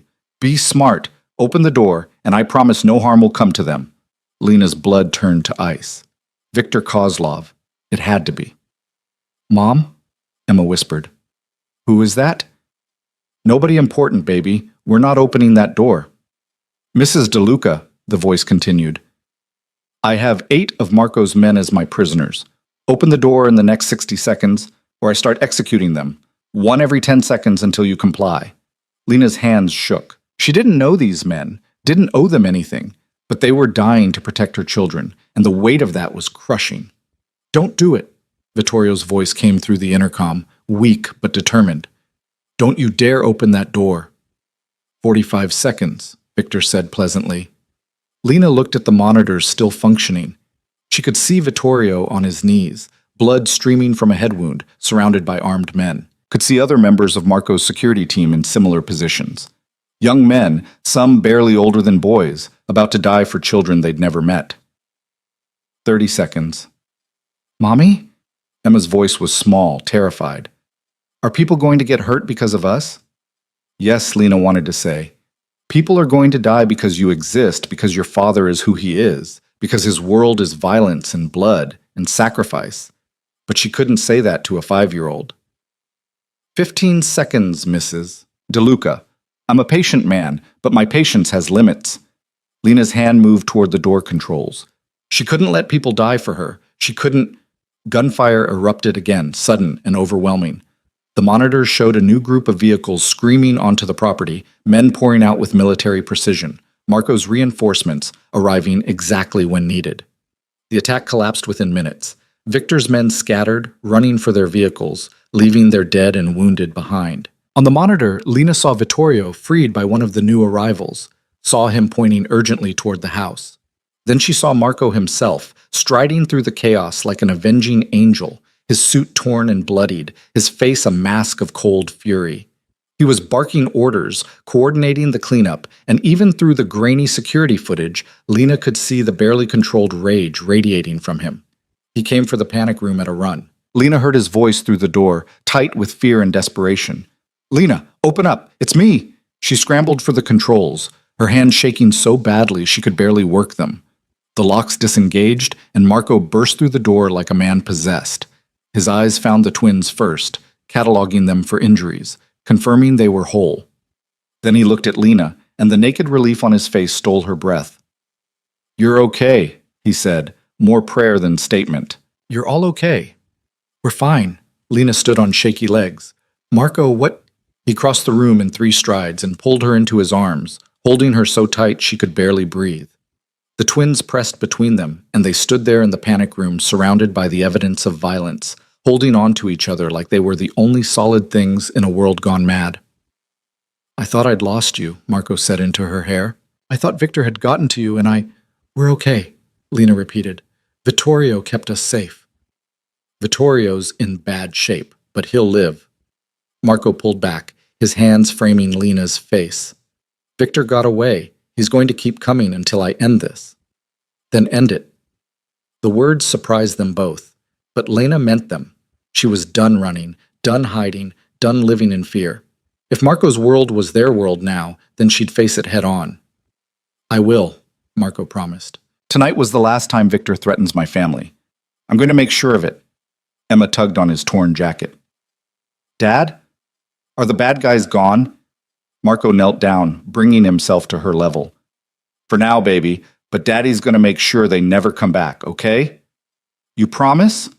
"I promise." Marco looked up at Lena, his eyes hard with determination. "All of you, get some rest. Tomorrow, we end this war." Rest was impossible.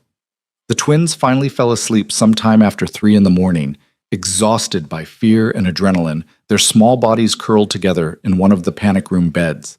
Lena sat watching them, her mind replaying the attack in an endless loop. The gunfire, Victor's cold voice over the intercom, the terrible choice she'd almost made. Marco had moved upstairs to coordinate cleanup and security reinforcements, leaving her alone with her thoughts and her sleeping children. When dawn broke pale and cold through the panic room's single reinforced window, Lena found Marco in the main house surveying the damage. Bullet holes pocked the walls, windows were shattered, blood stained the marble floors in dark pools that cleaning crews were working to erase. The evidence of violence was everywhere, impossible to ignore or forget. "The twins shouldn't see this," Lena said quietly, making Marco turn. He looked like hell. His face was drawn with exhaustion, a bruise blooming along his jaw, dried blood on his collar. But his eyes were clear, focused, burning with purpose. "They won't. Maria's preparing the West Wing. No damage there. We'll keep them contained until this place is cleaned up." Marco gestured to the destruction around them. "I've got contractors coming in this afternoon. By tonight, you won't be able to tell anything happened." "And Victor?" "Gone to ground. But not for long." Marco's expression hardened. "I've got every asset I have looking for him. He'll surface eventually, and when he does, you'll kill him." It wasn't a question. Marco didn't deny it. "He tried to get to my children. There's no coming back from that." Marco moved closer, his voice dropping. "I need you to understand something, Lena. What I'm about to do, what I have to do, it's going to be brutal. It's going to be everything you ran from 5 years ago. If you want to take the twins somewhere else while I handle this, I'll arrange it. I'll make sure you're protected, that you're safe. But I won't blame you for not wanting to be here." Lena looked at the man she'd loved and left, the father of her children, the killer who would slaughter his enemies to keep them safe. 5 years ago, she would have run, would have grabbed the twins and disappeared into another anonymous life, pretending Marco's darkness couldn't touch them. But last night had taught her the futility of running. Victor had found them once. Others would find them again. The only real safety lay in eliminating the threat entirely, and Marco was the only one who could do that. "We stay," she said firmly. "The twins and I, we're staying here with you." Something flickered across Marco's face, relief, maybe, or gratitude. "You're sure?" "I'm sure, but I have conditions." "Name them." "When this is over, when Victor is dead, and the threat is gone, we talk. Really talk about what happens next, what kind of life we're going to build for them." Lena held his gaze. Because I won't raise them in constant fear, Marco. I won't let them grow up thinking violence is the only answer to every problem. I know, I don't want that for them either. Marco's hand found hers, his grip warm and solid. I'm going to get out, Lena. Maybe not all at once, but I'm going to transition into legitimate business. I've been laying groundwork for years. Real estate, construction, investments. The illegal side can be phased out. Can it? Men like you don't just walk away from that life. Men like me also don't usually have children to live for. Marco's thumb traced circles on her palm. I spent 5 years thinking you were dead, thinking I'd lost the only good thing in my life. Now I've got you back, and I've got 2 kids who deserve better than a father who's constantly looking over his shoulder. That's motivation enough to change. Lena wanted to believe him, wanted to trust that Marco could transform himself, shed the violence like an old skin, and emerge as someone new. But she'd seen too much, knew too well how his world worked. Men didn't leave Marco's life, they died in it. Just promise me one thing, she said. Anything. Promise me you'll come back. After you go after Victor, after you do what you have to do, promise me you'll come back to us alive. Marco pulled her close, his arms wrapping around her like he could shield her from the world through sheer will. I'll come back. I've got too much to live for now to do anything stupid. They stood like that for a long moment, holding each other amid the wreckage. And Lena let herself remember what it felt like to be protected by Marco DeLuca's strength, instead of threatened by it. The day passed in strange domesticity, punctuated by preparation for war. Marco's people worked around them, cleaning the damage, installing new security measures, preparing for whatever came next.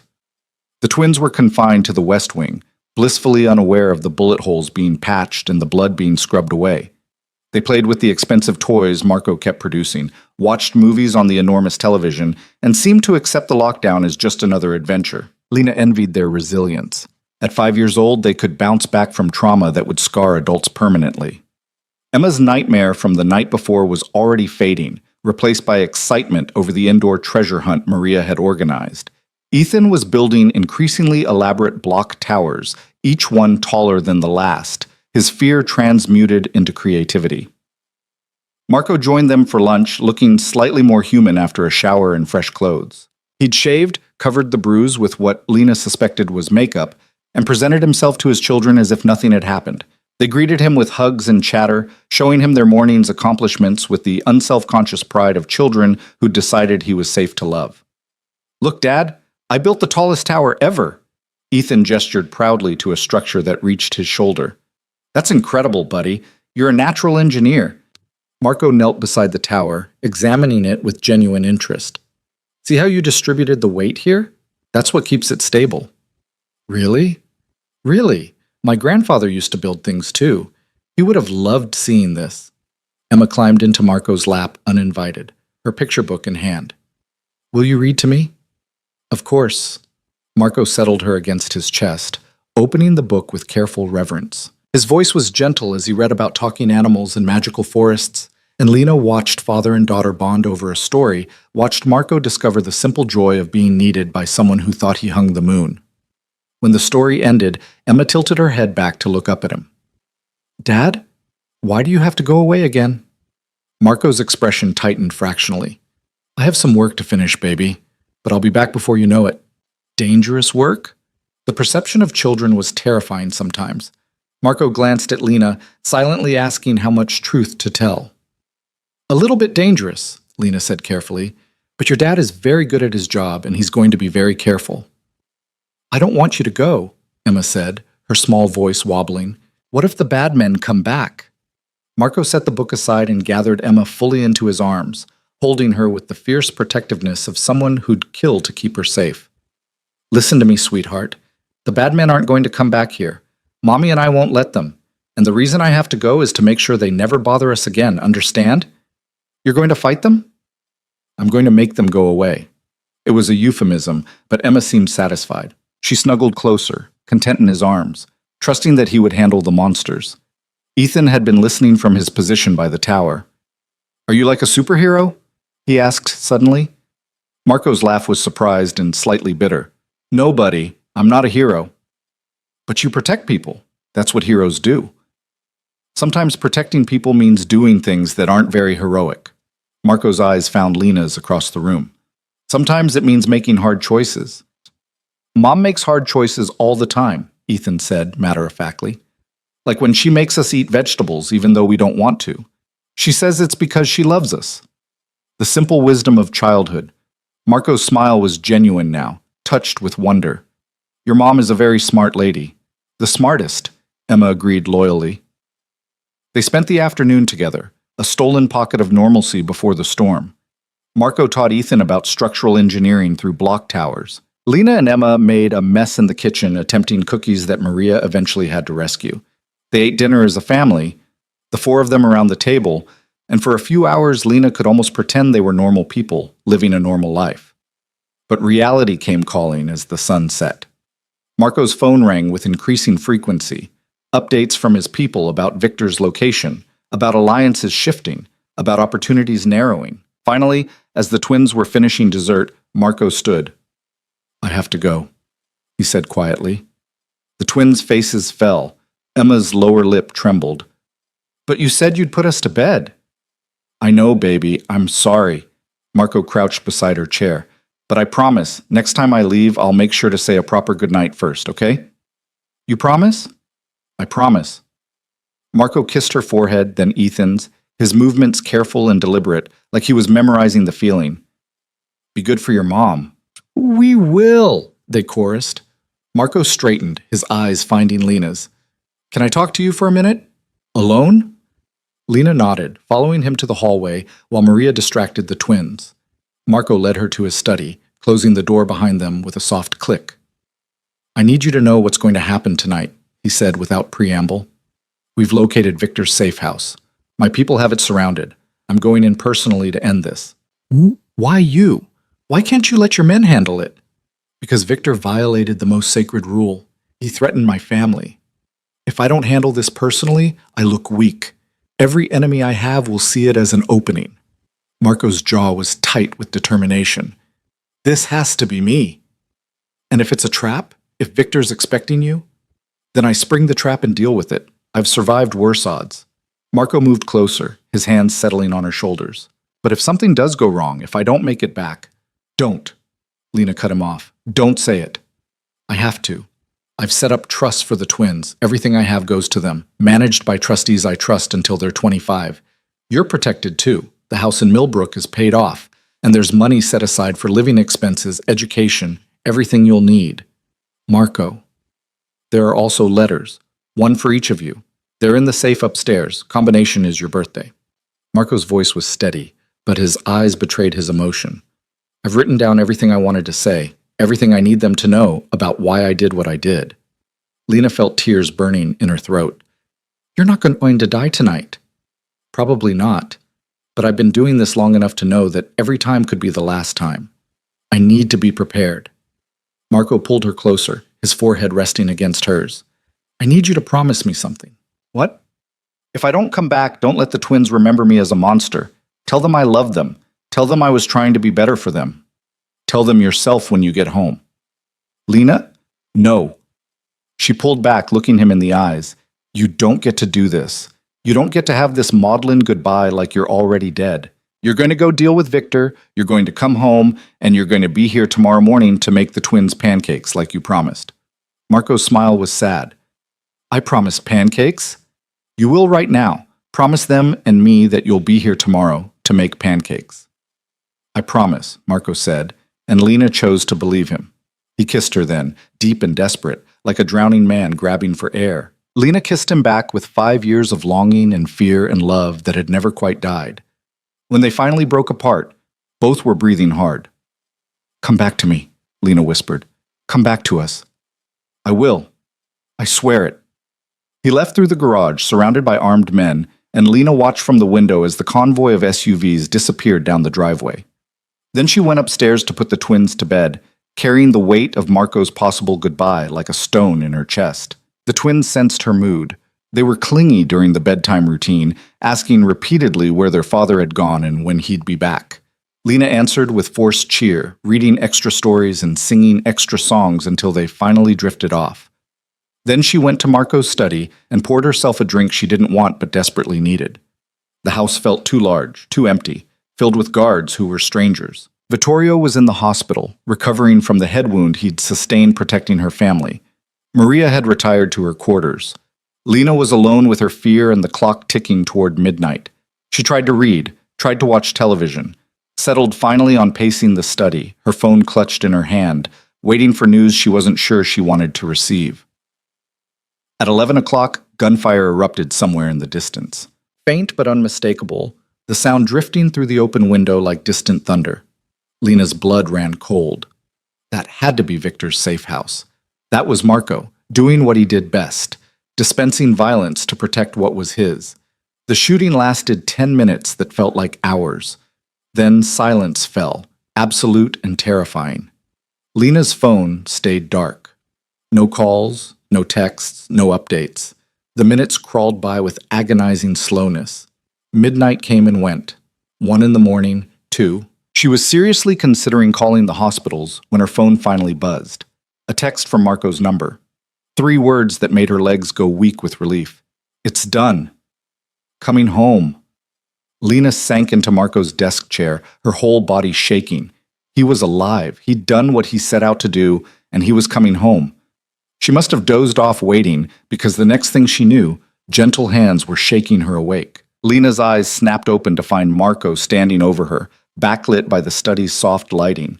He looked like he'd been through hell, new bruises, split knuckles, blood on his clothes that she was certain wasn't his, but he was whole, breathing, alive. "Hey," he said softly. "I'm back." Lena launched herself at him, wrapping her arms around his neck and holding on like she'd never let go. Marco caught her easily, his arms banding around her waist, his face buried in her hair. "I was so scared," Lena admitted against his shoulder. "I thought, I know, I'm sorry." Marco's hold tightened. "But it's over. Victor's dead, his organization is scattered, the threat is eliminated." "You're sure?" "I'm sure. I made certain." Marco's voice was flat, emotionless, the voice of a man who'd done terrible things and made peace with them. "No one's coming for our family, not now, not ever." Lena pulled back enough to look at him. "What did you do?" "What I had to." Marco's eyes were hard, haunted. "Victor and his top lieutenants won't threaten anyone again. I sent messages to every other family in the region. Touch my children, and you'll get the same." "How many?" 8. Including Victor. Marco said it without emotion, without remorse. 8 men who thought they could use my family against me. They were wrong. Lena should have been horrified, should have recoiled from the casual way he discussed murder, the blood on his hands, both literal and figurative. But all she felt was relief that the threat was gone, that her children could sleep without fear. "What happens now?" she asked. "Now I keep my promises." Marco's hands cupped her face, his thumbs brushing away tears she hadn't realized were falling. "I start transitioning out of the life. I become the father Ethan and Emma deserve. I figure out how to be with you, if you'll let me." "Marco, I love you." The words tumbled out like he'd been holding them back too long. "I loved you 5 years ago. I loved you every day you were gone. And I love you now. I know I don't deserve you. I know my world is dark and dangerous and everything you tried to escape. But I love you, Lena. And I think you still love me too." He was right. Despite everything, despite 5 years and all the reasons she should run, she loved him. Had never stopped loving him, even when she'd tried to convince herself otherwise. "I do," Lena whispered. "I love you. I'm terrified and angry and still processing everything, but I love you." Marco's smile was brilliant, transforming his face from dangerous to beautiful. "Yeah? Yeah." Lena laughed through her tears. "You're an idiot, and this is probably the worst decision I've ever made, but yeah." He kissed her again, slower this time, thorough and claiming. Lena kissed him back, pouring 5 years of loneliness and longing into it, feeling something broken inside her finally start to mend. When they finally broke apart, Marco rested his forehead against hers. "I need to shower. I've got blood on me, and I don't want the twins seeing me like this." "Go. I'll wait." Marco disappeared upstairs while Lena tried to process everything that had happened in the last 12 hours. The attack, the fear, Marco leaving for what might have been the last time, his return. The declaration of love that changed everything and nothing all at once. She She was still processing when Marco returned, freshly showered and dressed in clean clothes. The evidence of violence washed away. He looked more human now, less like the avenging angel who'd left, and more like the man she'd fallen in love with. "Come with me," he said, offering his hand. "I want to check on them." They went upstairs together, moving quietly through the darkened house. In the twins' room, Emma and Ethan were sleeping peacefully, unaware that their father had just killed 8 men to keep them safe. Marco stood between their beds, looking down at them with an expression of such fierce love it made Lena's chest tight. "I'd do it again," he said quietly. "I'd do worse if it meant protecting them." "I know. Does that make me a monster?" Lena considered the question carefully. "It makes you their father. And sometimes being a parent means doing monstrous things for the right reasons." Marco's hand found hers in the darkness. "I'm going to be better for them. Starting tomorrow, I'm going to start making changes. Legitimate business only. No more wars, no more violence unless there's absolutely no other choice. I'm going to hold you to that. I'm counting on it." Marco pulled her closer, his arm around her waist. "I want to build something real with you, Lena. A family, a life, a future where the twins don't have to be afraid. That's a big promise. I'm good at keeping my promises." Marco turned to face her fully. "Move in with me. Not here. Somewhere new. Somewhere that's ours. A house where the twins can grow up normal, go to good schools, have friends, play sports. A place where we can be a family." "You're serious?" "Completely. I've already got my people looking at properties. Safe neighborhoods, good schools, everything you'd want." Marco's voice was earnest, almost pleading. "I know I'm asking for a lot. I know you have every reason to say no, but I'm asking anyway. Give me a chance to prove I can be what you need, what they need." Lena looked at their sleeping children, then back at Marco. This was the moment. She could say no, could insist on maintaining separate lives connected only by shared custody. It would be safer emotionally, less complicated, more rational. But when had love ever been rational? "Okay," she said softly. "We'll try. But I have conditions." "Name them." "First, the twins come first, always. Every decision, every choice, they're the priority." "Agreed." "Second, you're honest with me, about your business, about threats, about everything. No more secrets." "I can do that." "Third, you really do transition out. I won't raise them in your old world, Marco. I can't." "I will. It'll take time, but I'll do it." Marco's grip on her tightened. "Anything else?" "Just one more thing." Lena looked up at him, her heart in her throat. "Promise me we'll figure this out together. No running, no hiding, no giving up when it gets hard." "I promise. Together." Marco sealed the promise with a kiss, soft and sweet and full of hope. "We're going to make this work, Lena. I swear it." They stood there in their children's room, holding each other in the darkness, and Lena let herself believe in second chances and new beginnings. It wouldn't be easy.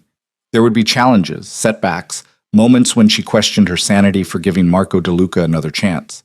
But looking at the man who'd killed for their children and the children who deserved both their parents, Lena thought maybe easy was overrated. Maybe what mattered was worth fighting for, messy and complicated and real.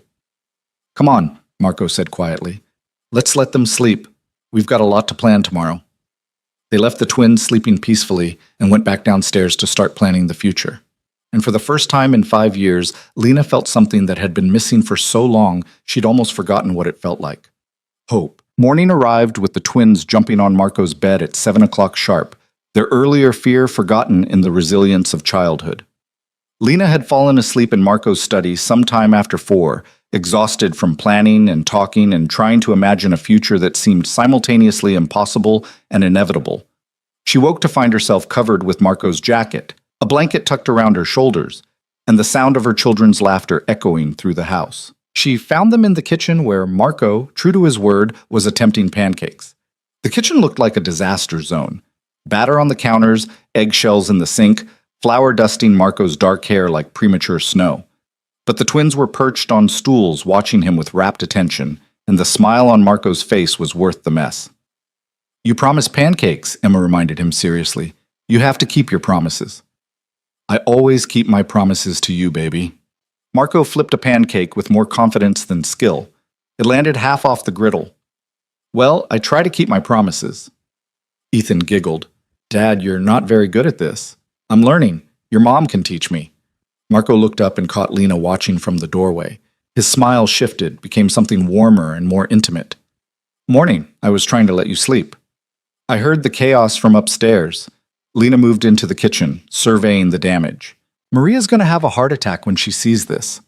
Maria's already seen it and has wisely decided to stay out of my way. Marco gestured to the housekeeper, who was indeed watching from the doorway with barely concealed amusement. I'm establishing my domestic credentials. By destroying the kitchen? By making breakfast for my family. Marco said it with such pride that Lena couldn't help but smile. Even if the pancakes are a little wonky. They were more than a little wonky. Some were burnt, others undercooked. All were misshapen. But the twins ate them with enthusiasm, drowning them in syrup and declaring them the best pancakes ever. Marco glowed under their praise, and Lena watched him discover the simple joy of being ordinary, of being Dad instead of Don. After breakfast, while Maria supervised the twins cleaning up the mess they'd helped create, Marco pulled Lena aside. I have meetings today, he said, with my lawyers, my accountants, people who are going to help me transition the business. I want you there. Me? Why? Because this affects you too, and because I meant what I said about no more secrets. Marco's hand found hers. I want you to see exactly what I'm doing, understand how I'm changing things. I want your input. It was such a departure from the Marco she'd known 5 years ago, the one who'd kept his business dealings separate, who'd never asked her opinion on anything more serious than dinner reservations. This Marco was different, or trying to be, and Lena found herself wanting to support that transformation. Okay, but the twins, Maria will watch them, and I'm bringing in additional security, people I trust completely. They'll be safe here. The meeting started at 10 and lasted most of the day. Lena sat beside Marco in his study while lawyers presented documents transferring legitimate businesses into clean corporate structures, while accountants outlined plans for divesting from illegal operations, while business consultants mapped out strategies for going straight. It was exhausting and complicated, a masterclass in how someone extricated themselves from organized crime without getting killed in the process. The real estate holdings can be consolidated under DeLuca Properties, one lawyer explained, pointing to a spreadsheet that made Lena's head hurt. The construction company is already legitimate. We just need to sever ties with the unions that have been providing protection. What about the waterfront development? Marco asked, his attention focused and sharp. That's more complicated. Your current partners have ties to the Gambini family. We'll need to buy them out or find a way to restructure that doesn't leave them feeling cheated. I'm not paying extortion prices to get out. Then we negotiate. Offer them something else. Maybe the distribution network in Jersey? That's been losing money anyway. They went back and forth like this for hours, dismantling Marco's criminal empire piece by piece and rebuilding it into something that could survive scrutiny. Lena listened, occasionally asking questions that the lawyer seemed surprised but pleased to answer. She was getting a crash course in high-level business, learning the language of leveraged buyouts and asset protection trusts, understanding for the first time the full scope of what Marco controlled. It was staggering. Marco wasn't just some mid-level crime boss. He was practically running a shadow government with fingers in everything from construction to shipping to real estate development. The money flowing through his organizations could fund small countries. How long will all this take? Lena asked during a break. Realistically, 2 to 3 years to fully transition. Marco rubbed his temples, exhaustion evident in the lines around his eyes. Some things I can exit quickly. Others require careful negotiation. I've got partners who won't be happy about me going legitimate. They'll see it as betrayal or weakness. Will they come after you? Some might try. That's why we're building in protections, making sure I've got leverage they can't ignore. Marco's smile was grim. I'm not walking away broke or vulnerable. I'm restructuring from a position of strength. By late afternoon, Lena's brain was full, and her patience for corporate speak was exhausted. She excused herself to check on the twins, leaving Marco to finalize details with his legal team. She found Emma and Ethan in the game room, building an elaborate fortress out of couch cushions while Maria supervised from a comfortable chair. They'd apparently spent the day playing, napping, and generally being spoiled by a housekeeper who clearly had a soft spot for children. "Mommy!" Emma scrambled out of the fortress. "Look what we made!" It's very impressive. Lena knelt to examine their handiwork. "Is this where you're going to live?" "It's our castle," Ethan explained. We're prince and princess. What does that make me? The twins considered this seriously. The queen, Emma decided, and Dad is the king. Is that how it works? In our castle, it does. Ethan was already rearranging cushions, his architectural vision apparently endless. Lena helped them reinforce their fortress, and for a while she could almost forget the meetings happening downstairs, the lawyers restructuring an empire, the violence that had brought them all to this point. She could just be mom, playing with her kids, living in the moment. Marco found them there an hour later, still building. He stood in the doorway watching them, and when Lena looked up, the expression on his face stole her breath. He looked like a man who'd found something he'd been searching for his entire life, and couldn't quite believe it was real. "Can I join?" he asked. "You have to be a knight," Emma informed him. "Knights protect the castle."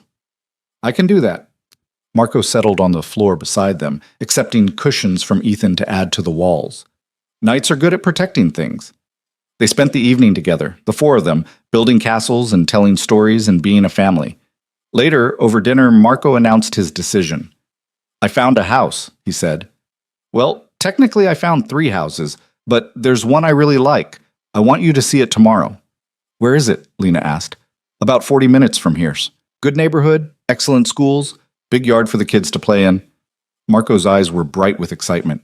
"It's normal, Lena. Not a fortress, not a safe house, just a regular house where regular families live." "Can we see it?" Emma bounced in her seat. "Please?" "Tomorrow," Marco promised. "We'll all go together, and if everyone likes it, we'll make it ours." The house was perfect, not because it was the biggest or the fanciest, though it was certainly nice, but because it felt like a home. 2 stories of warm brick and white trim, with a wraparound porch and a backyard that seemed to stretch forever. There was a tire swing hanging from an old oak tree, flower beds that needed tending, a kitchen with windows that let in sunshine. The twins ran through it like they'd been unleashed, claiming bedrooms and exploring closets and declaring every new discovery the best thing ever. Lena walked through more slowly, running her hand along the banister, imagining mornings rushing to get the twins ready for school, evenings cooking dinner in that bright kitchen, nights tucked into bed in the master suite with Marco beside her. "What do you think?" Marco asked, finding her on the back porch watching the twins chase each other around the yard. "I think it's perfect," Lena admitted. "I think it's everything I wanted to give them and couldn't afford. I think it's a dream." "Then let's make it real." Marco's arm slipped around her waist. "I'll have my people draw up the paperwork. We can be moved in by the end of the month." "That fast?" "I'm motivated." Marco pulled her closer. "I want to start our life together, Lena. I want to wake up in that house with you and fall asleep there at night. I want to help the twins with homework at that kitchen table and push them on that swing. I want normal, and I want it with you." Lena turned in his arms, looking up at him. "What about your business? The transition?" "I can run legitimate businesses from anywhere. Most of it's paperwork and phone calls anyway." Marco's hand cupped her face. "I'm done letting work dictate my life. From now on, my family comes first." It was everything Lena had wanted to hear 5 years ago, everything she'd begged him for before she ran, and now he was offering it freely, changed by loss and fatherhood and the realization that some things mattered more than power. "Okay," she said, "let's do it. Let's make this our home." Marco kissed her there on the porch while the twins played in the yard, and Lena felt the last pieces of her resistance crumble. She was all in now, committed to this messy, complicated, beautiful attempt at building a family from the ruins of their past. The next few weeks passed in a blur of activity. Marco's people packed up the estate while Lena and the twins sorted through their meager belongings from Millbrook. Marco insisted on buying new everything: furniture, clothes, toys, kitchen supplies, turning shopping into an adventure that left the twins exhausted and Lena overwhelmed by his generosity. "You don't have to buy out every store," she protested, after the 3rd day of marathon shopping. "I'm making up for lost time," Marco said, loading yet another bag into the SUV. 5 years of birthdays and Christmases, remember? At this rate, we won't have room for it all. Then we'll get a bigger house. But he was teasing. The house was plenty big, and soon it was filled with the chaos of their blended life. The twins' rooms were decorated according to their specifications. Emma's in purples and pinks with art supplies everywhere. Ethan's in blues and greens with building sets that covered every surface. The master bedroom became Lena and Marco's sanctuary, decorated in soft neutrals that felt peaceful after the chaos of parenting. Marco threw himself into domesticity with the same intensity he'd once brought to running his empire. He learned to cook, badly at first, then with increasing competence. He attended every school tour, every parent meeting, asking questions and taking notes like he was preparing for battle. He installed the tire swing properly, painted the fence, learned to operate the lawnmower. Watching him transform was both inspiring and surreal. This was Marco DeLuca, who'd once ordered executions over breakfast, now debating the merits of different elementary school curricula with the earnest intensity of any suburban dad. But the transition wasn't seamless. There were nights when Marco came home tense and angry from difficult negotiations with former partners who felt betrayed. There were phone calls at odd hours, meetings that couldn't be scheduled around family dinner. There were moments when Lena saw the old Marco surface, cold, calculating, dangerous, before he pulled himself back. "It's harder than I thought it would be," Marco admitted one night after the twins were asleep. They were sitting on the back porch, sharing a bottle of wine, watching fireflies dance across the darkened yard. "Walking away, I mean. There are people who don't want me to go legitimate, who see it as abandoning them. Are you in danger?" "Not immediate danger.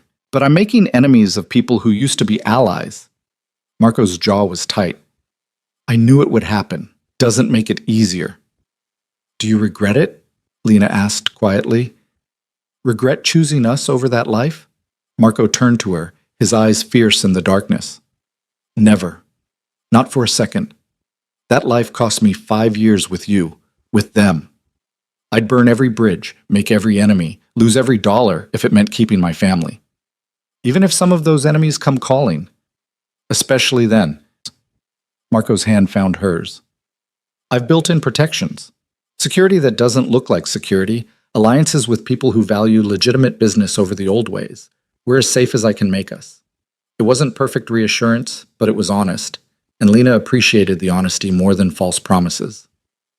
6 months after moving into the house, Marco threw a birthday party for the twins. Their 6th birthday, though it was the first one he'd ever attended. He went overboard, bounce house in the yard magician, petting zoo, enough cake to feed a small army. The guest list was kids from their new school and their parents, normal people living normal lives, and Marco moved among them with surprising ease. Lena watched him explain his business, real estate development and construction, to other parents, watched him joke with fathers about the challenges of raising kids, watched him fit into this suburban life like he'd been born to it instead of dragged into it kicking and screaming. "Your husband's great with the kids," one mother commented, watching Marco organize a game of freeze dance. "How long have you two been married?" Lena's breath caught. They weren't married, hadn't even discussed it, though they'd been living as a family for months now. But before she could correct the woman, Marco caught her eye across the yard and smiled, and something warm unfurled in her chest. "It feels like forever," Lena said, which was both true and not true at all. The party was winding down when Lena found Marco alone in the kitchen, surveying the wreckage of torn wrapping paper and abandoned paper plates. "I think it was a success," she said, hip-checking him gently. "The twins are happy. That's all that matters." Marco pulled her close, his arms circling her waist. "Did you see Ethan's face when he opened the advanced building set? I thought he was going to explode with excitement. And Emma loved the art studio you set up in the basement. She's got real talent. I want to nurture that." Marco's expression turned serious. "I want to give them everything, Lena. Every opportunity, every advantage. I want them to become whoever they want to be. They will, because they have you showing them it's possible to change, to be better than your past." Marco's eyes searched hers. "Do you really believe that? That I'm better than my past?" "I believe you're trying. That's what matters." Lena reached up to cup his face. "You're not perfect, Marco. You've got a temper, and sometimes you slip back into old habits. But you're here, you're present, you're choosing us every single day. That's being better." "I love you," Marco said, like the words were pulled from somewhere deep. "I know I don't say it enough, but I love you more than I knew it was possible to love someone." "I love you too." Lena stood on her toes to kiss him. "Even when you're driving me crazy, even when you're overprotective and controlling, I love you." "I'm working on the controlling part." "Work harder," Lena teased, then experienced. "But seriously, Marco, thank you for all of this, for changing your life for us. You're worth changing for." Marco's arms tightened around her. All three of you. That night, after the twins were asleep and the house was quiet, Marco pulled out a small velvet box. I've been carrying this around for 2 months, he admitted, opening it to reveal a ring. Elegant, but not ostentatious. A single diamond in a platinum setting. Waiting for the perfect moment. Then I realized there's no such thing as a perfect moment. There's just moments, and we decide which ones matter. Lena's heart was pounding. Marco, let me say this before I lose my nerve. Marco took her hand, his grip warm and steady. 5 years ago I lost you because I was too stupid to see what mattered. I put my empire above everything, including the woman I loved. I'm not making that mistake again. You and the twins, you're my empire now. You're what I protect, what I build for, what gives my life meaning. You don't have to. I'm not asking because I have to. I'm asking because I want to. Because I want to be your husband, officially. I want the twins to have parents who are married, who are committed not just to them, but to each other. I want to stand up in front of everyone and promise to love you for the rest of my life. Marco's voice caught. Marry me, Lena. Make this official. Make us a real family. Lena looked at the ring, at Marco's earnest face, at the life they'd built together from ashes and second chances.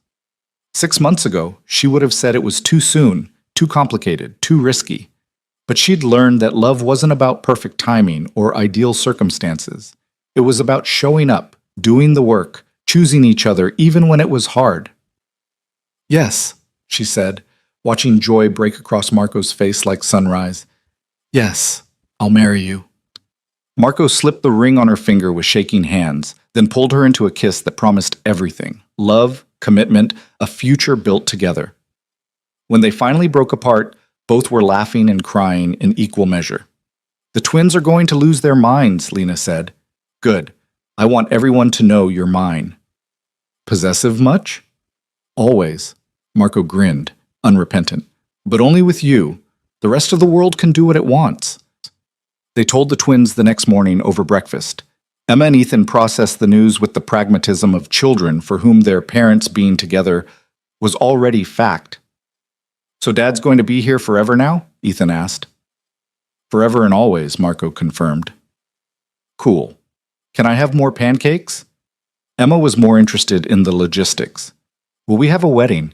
Can I be a flower girl? I want a purple dress. You can absolutely be a flower girl in a purple dress, Lena promised. And I want to walk Mom down the aisle, Ethan announced, because I'm the man of the family too. Marco's eyes went bright with emotion. That's perfect, buddy. Your mom would be lucky to have you walk her down the aisle. They planned a small ceremony for early fall, just family and close friends in the backyard of their house. Marco's legitimate business associates mixed with the few people from Lena's old life who'd stayed in touch, creating an odd but functional blend. Maria cried through the entire ceremony.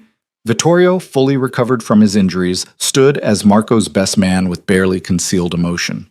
But the moment that mattered most was when Emma and Ethan stood between their parents, holding both their hands, while the officiant spoke about family and commitment and love that transforms. Marco's voice was steady as he made his vows, promising to love and protect and choose Lena every day for the rest of his life. Lena's voice shook as she promised the same, meaning every word. When the officiant pronounced them married, the twins cheered louder than anyone, and Marco kissed his wife while their children jumped around them with uncontainable joy. The reception was small, but perfect. They danced under string lights in the backyard, ate cake that Emma had helped decorate, toasted to new beginnings and second chances. As the evening wore on and the twins finally crashed from sugar and excitement, Lena found herself standing with Marco at the edge of the yard, watching the last guests filter out. We did it, she said quietly. We actually built this. We did. Marco pulled her close, his chin resting on top of her head. And we're going to keep building it, one day at a time. What about your business? Is the transition complete? Almost. I've got a few more loose ends to tie up, but by the end of the year, everything will be legitimate, clean. Marco's voice held satisfaction. I'm going to be boring, Lena. A regular businessman with a wife and kids and a mortgage. You could never be boring. Watch me try. True to his word, Marco embraced domesticity with the same intensity he'd once brought to running his empire. He joined the PTA, coached Ethan's youth soccer team, volunteered for Emma's school art program. He learned the names of all the neighbors, attended block parties, became a fixture at the local coffee shop where he'd work on his laptop while other suburban dads discussed lawn care and property taxes. Watching him transform was both inspiring and occasionally hilarious. This man, who'd once negotiated million-dollar deals, now debated the merits of different soccer cleats with the dedication of a scholar. He'd traded his designer suits for jeans and polo shirts, his downtown penthouse for a house with a mortgage, his empire for a family. And he seemed genuinely happy. Lena was happy too. She'd gone back to school part-time, working toward the art history degree she'd abandoned years ago. The twins were thriving. Emma's artwork covered the refrigerator. Ethan's building projects grew increasingly complex. They had friends, hobbies, a stability Lena had never imagined possible. But there were still moments that reminded them of where they'd come from. Security was still present, though subtle. Cameras disguised as regular home security, guards who looked like groundskeepers, protocols for emergencies that Lena hoped they'd never need. One evening, about a year after the wedding, Marco came home tense from a meeting that had clearly gone poorly. He kissed Lena in greeting, hugged the twins, then disappeared into his study with barely a word. Lena gave him an hour before following. She found him staring at his computer screen, his expression troubled. "What's wrong?" she asked. "One of my old partners is making noise, claiming I owe him for the waterfront development, threatening to go public with information about my past." Lena's stomach dropped. "Can he hurt us?" "Not physically, but he could damage the legitimate business, make things difficult."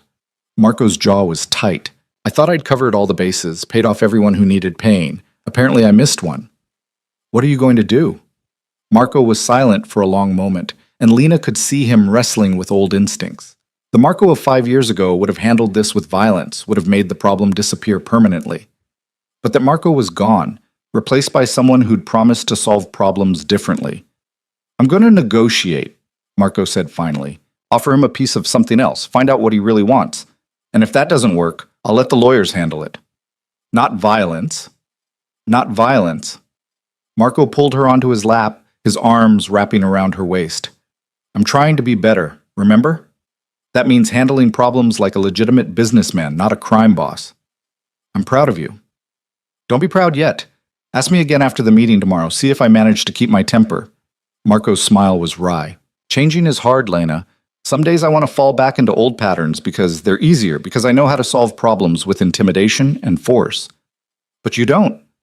"But I don't," Marco agreed. "Because I've got too much to lose now. I'm not risking this life for the satisfaction of proving I'm still dangerous." The meeting the next day went better than expected.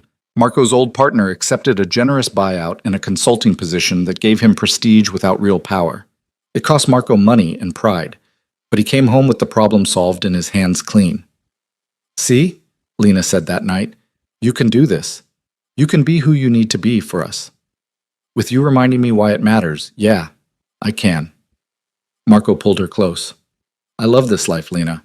I love coming home to you and the twins, love being just Dad instead of Don DeLuca. I never thought I could be this happy." As the years passed, that happiness only deepened.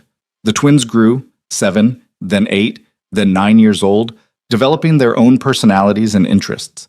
Emma's artistic talent blossomed, her room becoming a gallery of paintings and sketches.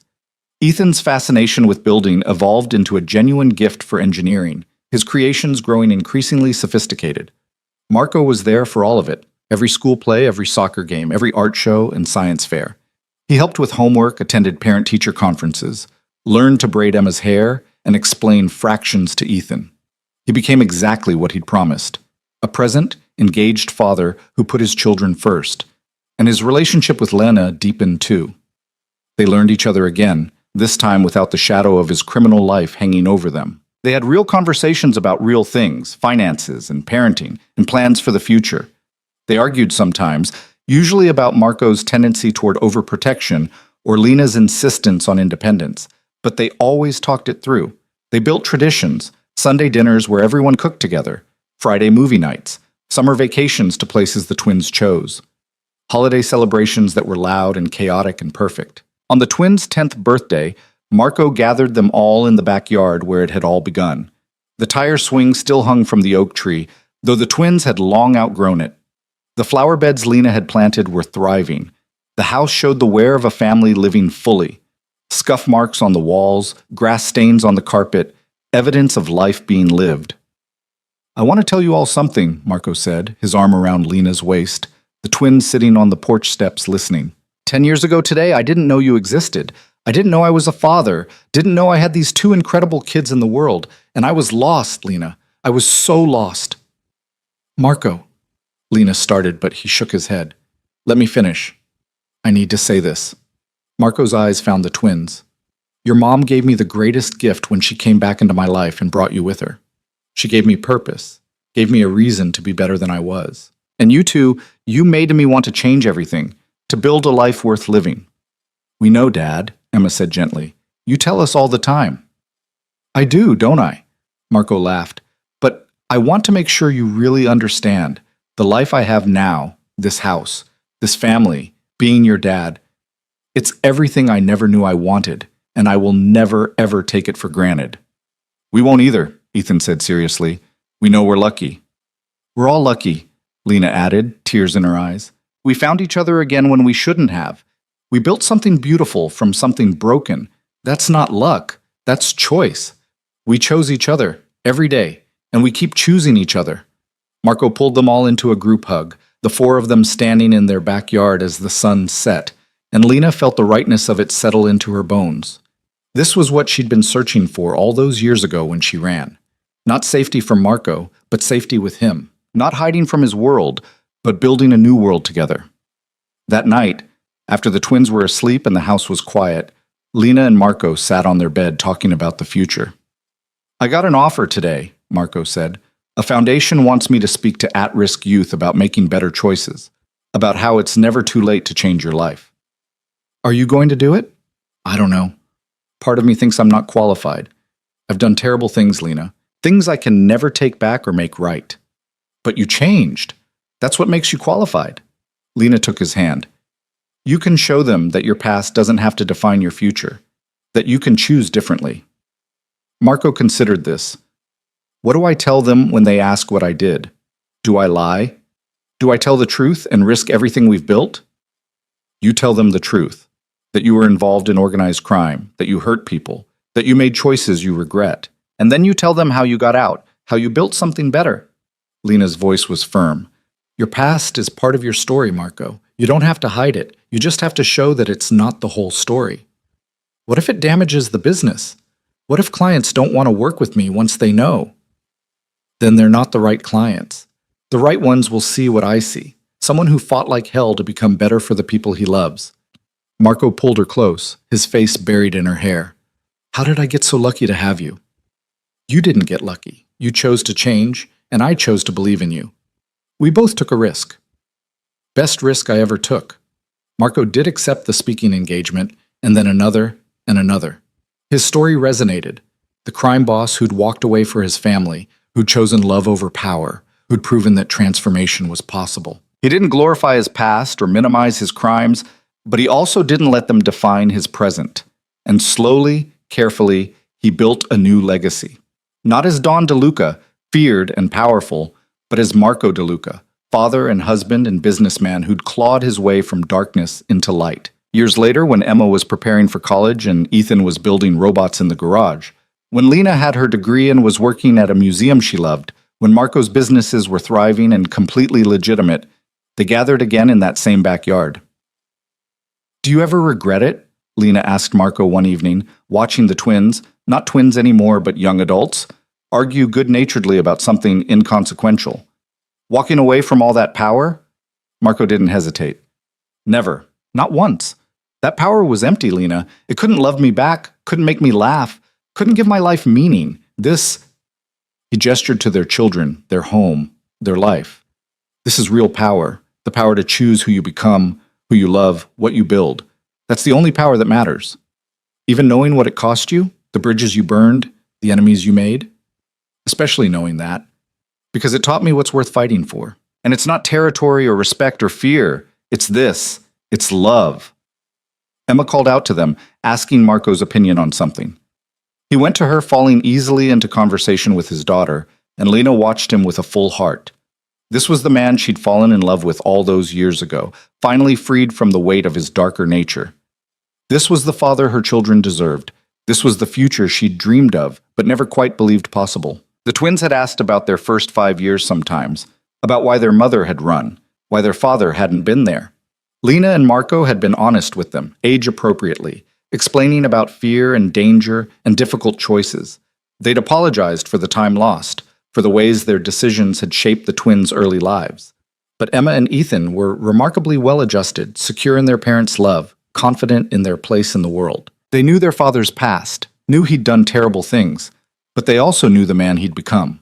And that man was their dad, who taught them right from wrong, who showed up for every important moment, who loved them with a fierceness that bordered on religious. On their 16th birthday, Marco gave each twin a letter, personal, private words about his journey and his hopes for them. Lena watched them read, saw tears track down Emma's face, and Ethan's jaw tighten with emotion. "Dad," Emma said when she finished, "thank you for choosing to be better, for showing us that people can change." "Thank you for giving me a reason to change," Marco replied, his voice thick. Ethan just hugged him, this boy who'd grown tall and strong, and Marco held his son like he was still 5 years old and newly discovered. That night, in the privacy of their room, Marco broke down. "I miss so much with them," he said, grief raw in his voice. 5 years, Lena. 5 years of firsts I'll never get back." "I know, and I'm sorry for that, but look at what you didn't miss, the last 11 years. You were there for their first days of school, their first friendships, their triumphs and their failures. You've been their father in every way that matters. It doesn't feel like enough. It never will. But it's everything you could give them, and it's everything they needed." Lena cupped his face, making him look at her. "You are a good father, Marco De Luca. You're a good man, and I'm so proud to be your wife, to have built this life with you." Marco kissed her, deep and grateful, and full of love that had survived separation and secrets, and the transformation of who they both were. As the twins prepared to leave for college, Emma to art school, Ethan to engineering, the house felt too quiet. Lena and Marco wandered through rooms that had once been filled with childhood chaos, remembering bedtime stories and homework battles and teenage arguments. "We did good," Marco said one evening, standing in the doorway of Ethan's room, now stripped of posters and personality. "We did great," Lena corrected. "They're good kids, Marco. Kind and smart and confident. We raised them right." "We did it together." "Together," Lena agreed, taking his hand. "The only way that works." On the day they drove the twins to their respective schools, Emma to the West Coast, Ethan to the East, Marco cried unabashedly. He hugged his children and told them he loved them and made them promise to call every week. He reminded them they could always come home, that their rooms would be waiting, that nothing would change how much he loved them. "Dad, we know," Emma said gently, patting his back. "You've told us approximately 1,000,000 times. But I'll tell you 1,000,000 more," Marco said fiercely. "I love you both so much it terrifies me." "We love you too, Dad," Ethan said, "and we'll make you proud." "You already do, every single day." Driving home from the last drop-off, the car felt cavernously empty. Lena and Marco were quiet, processing this new phase of life. When they finally pulled into their driveway, Marco turned to her. "What do we do now?" he asked. "Without the twins to raise, without the daily chaos, what do we do?" Lena smiled. "We live, we travel, we explore, we figure out who we are as just us instead of as parents. We start the next chapter." "I like the sound of that." Marco leaned over and kissed her softly. "You know what? We should renew our vows. Have a real ceremony this time, not the rushed thing we did before. We had a beautiful ceremony. We did. But I want to do it again now, after everything we've been through. I want to stand up and promise to love you all over again." So they did. On their 20th anniversary, they renewed their vows in the same backyard where they'd first married. The twins came home for it, bringing significant others and stories from their independent lives.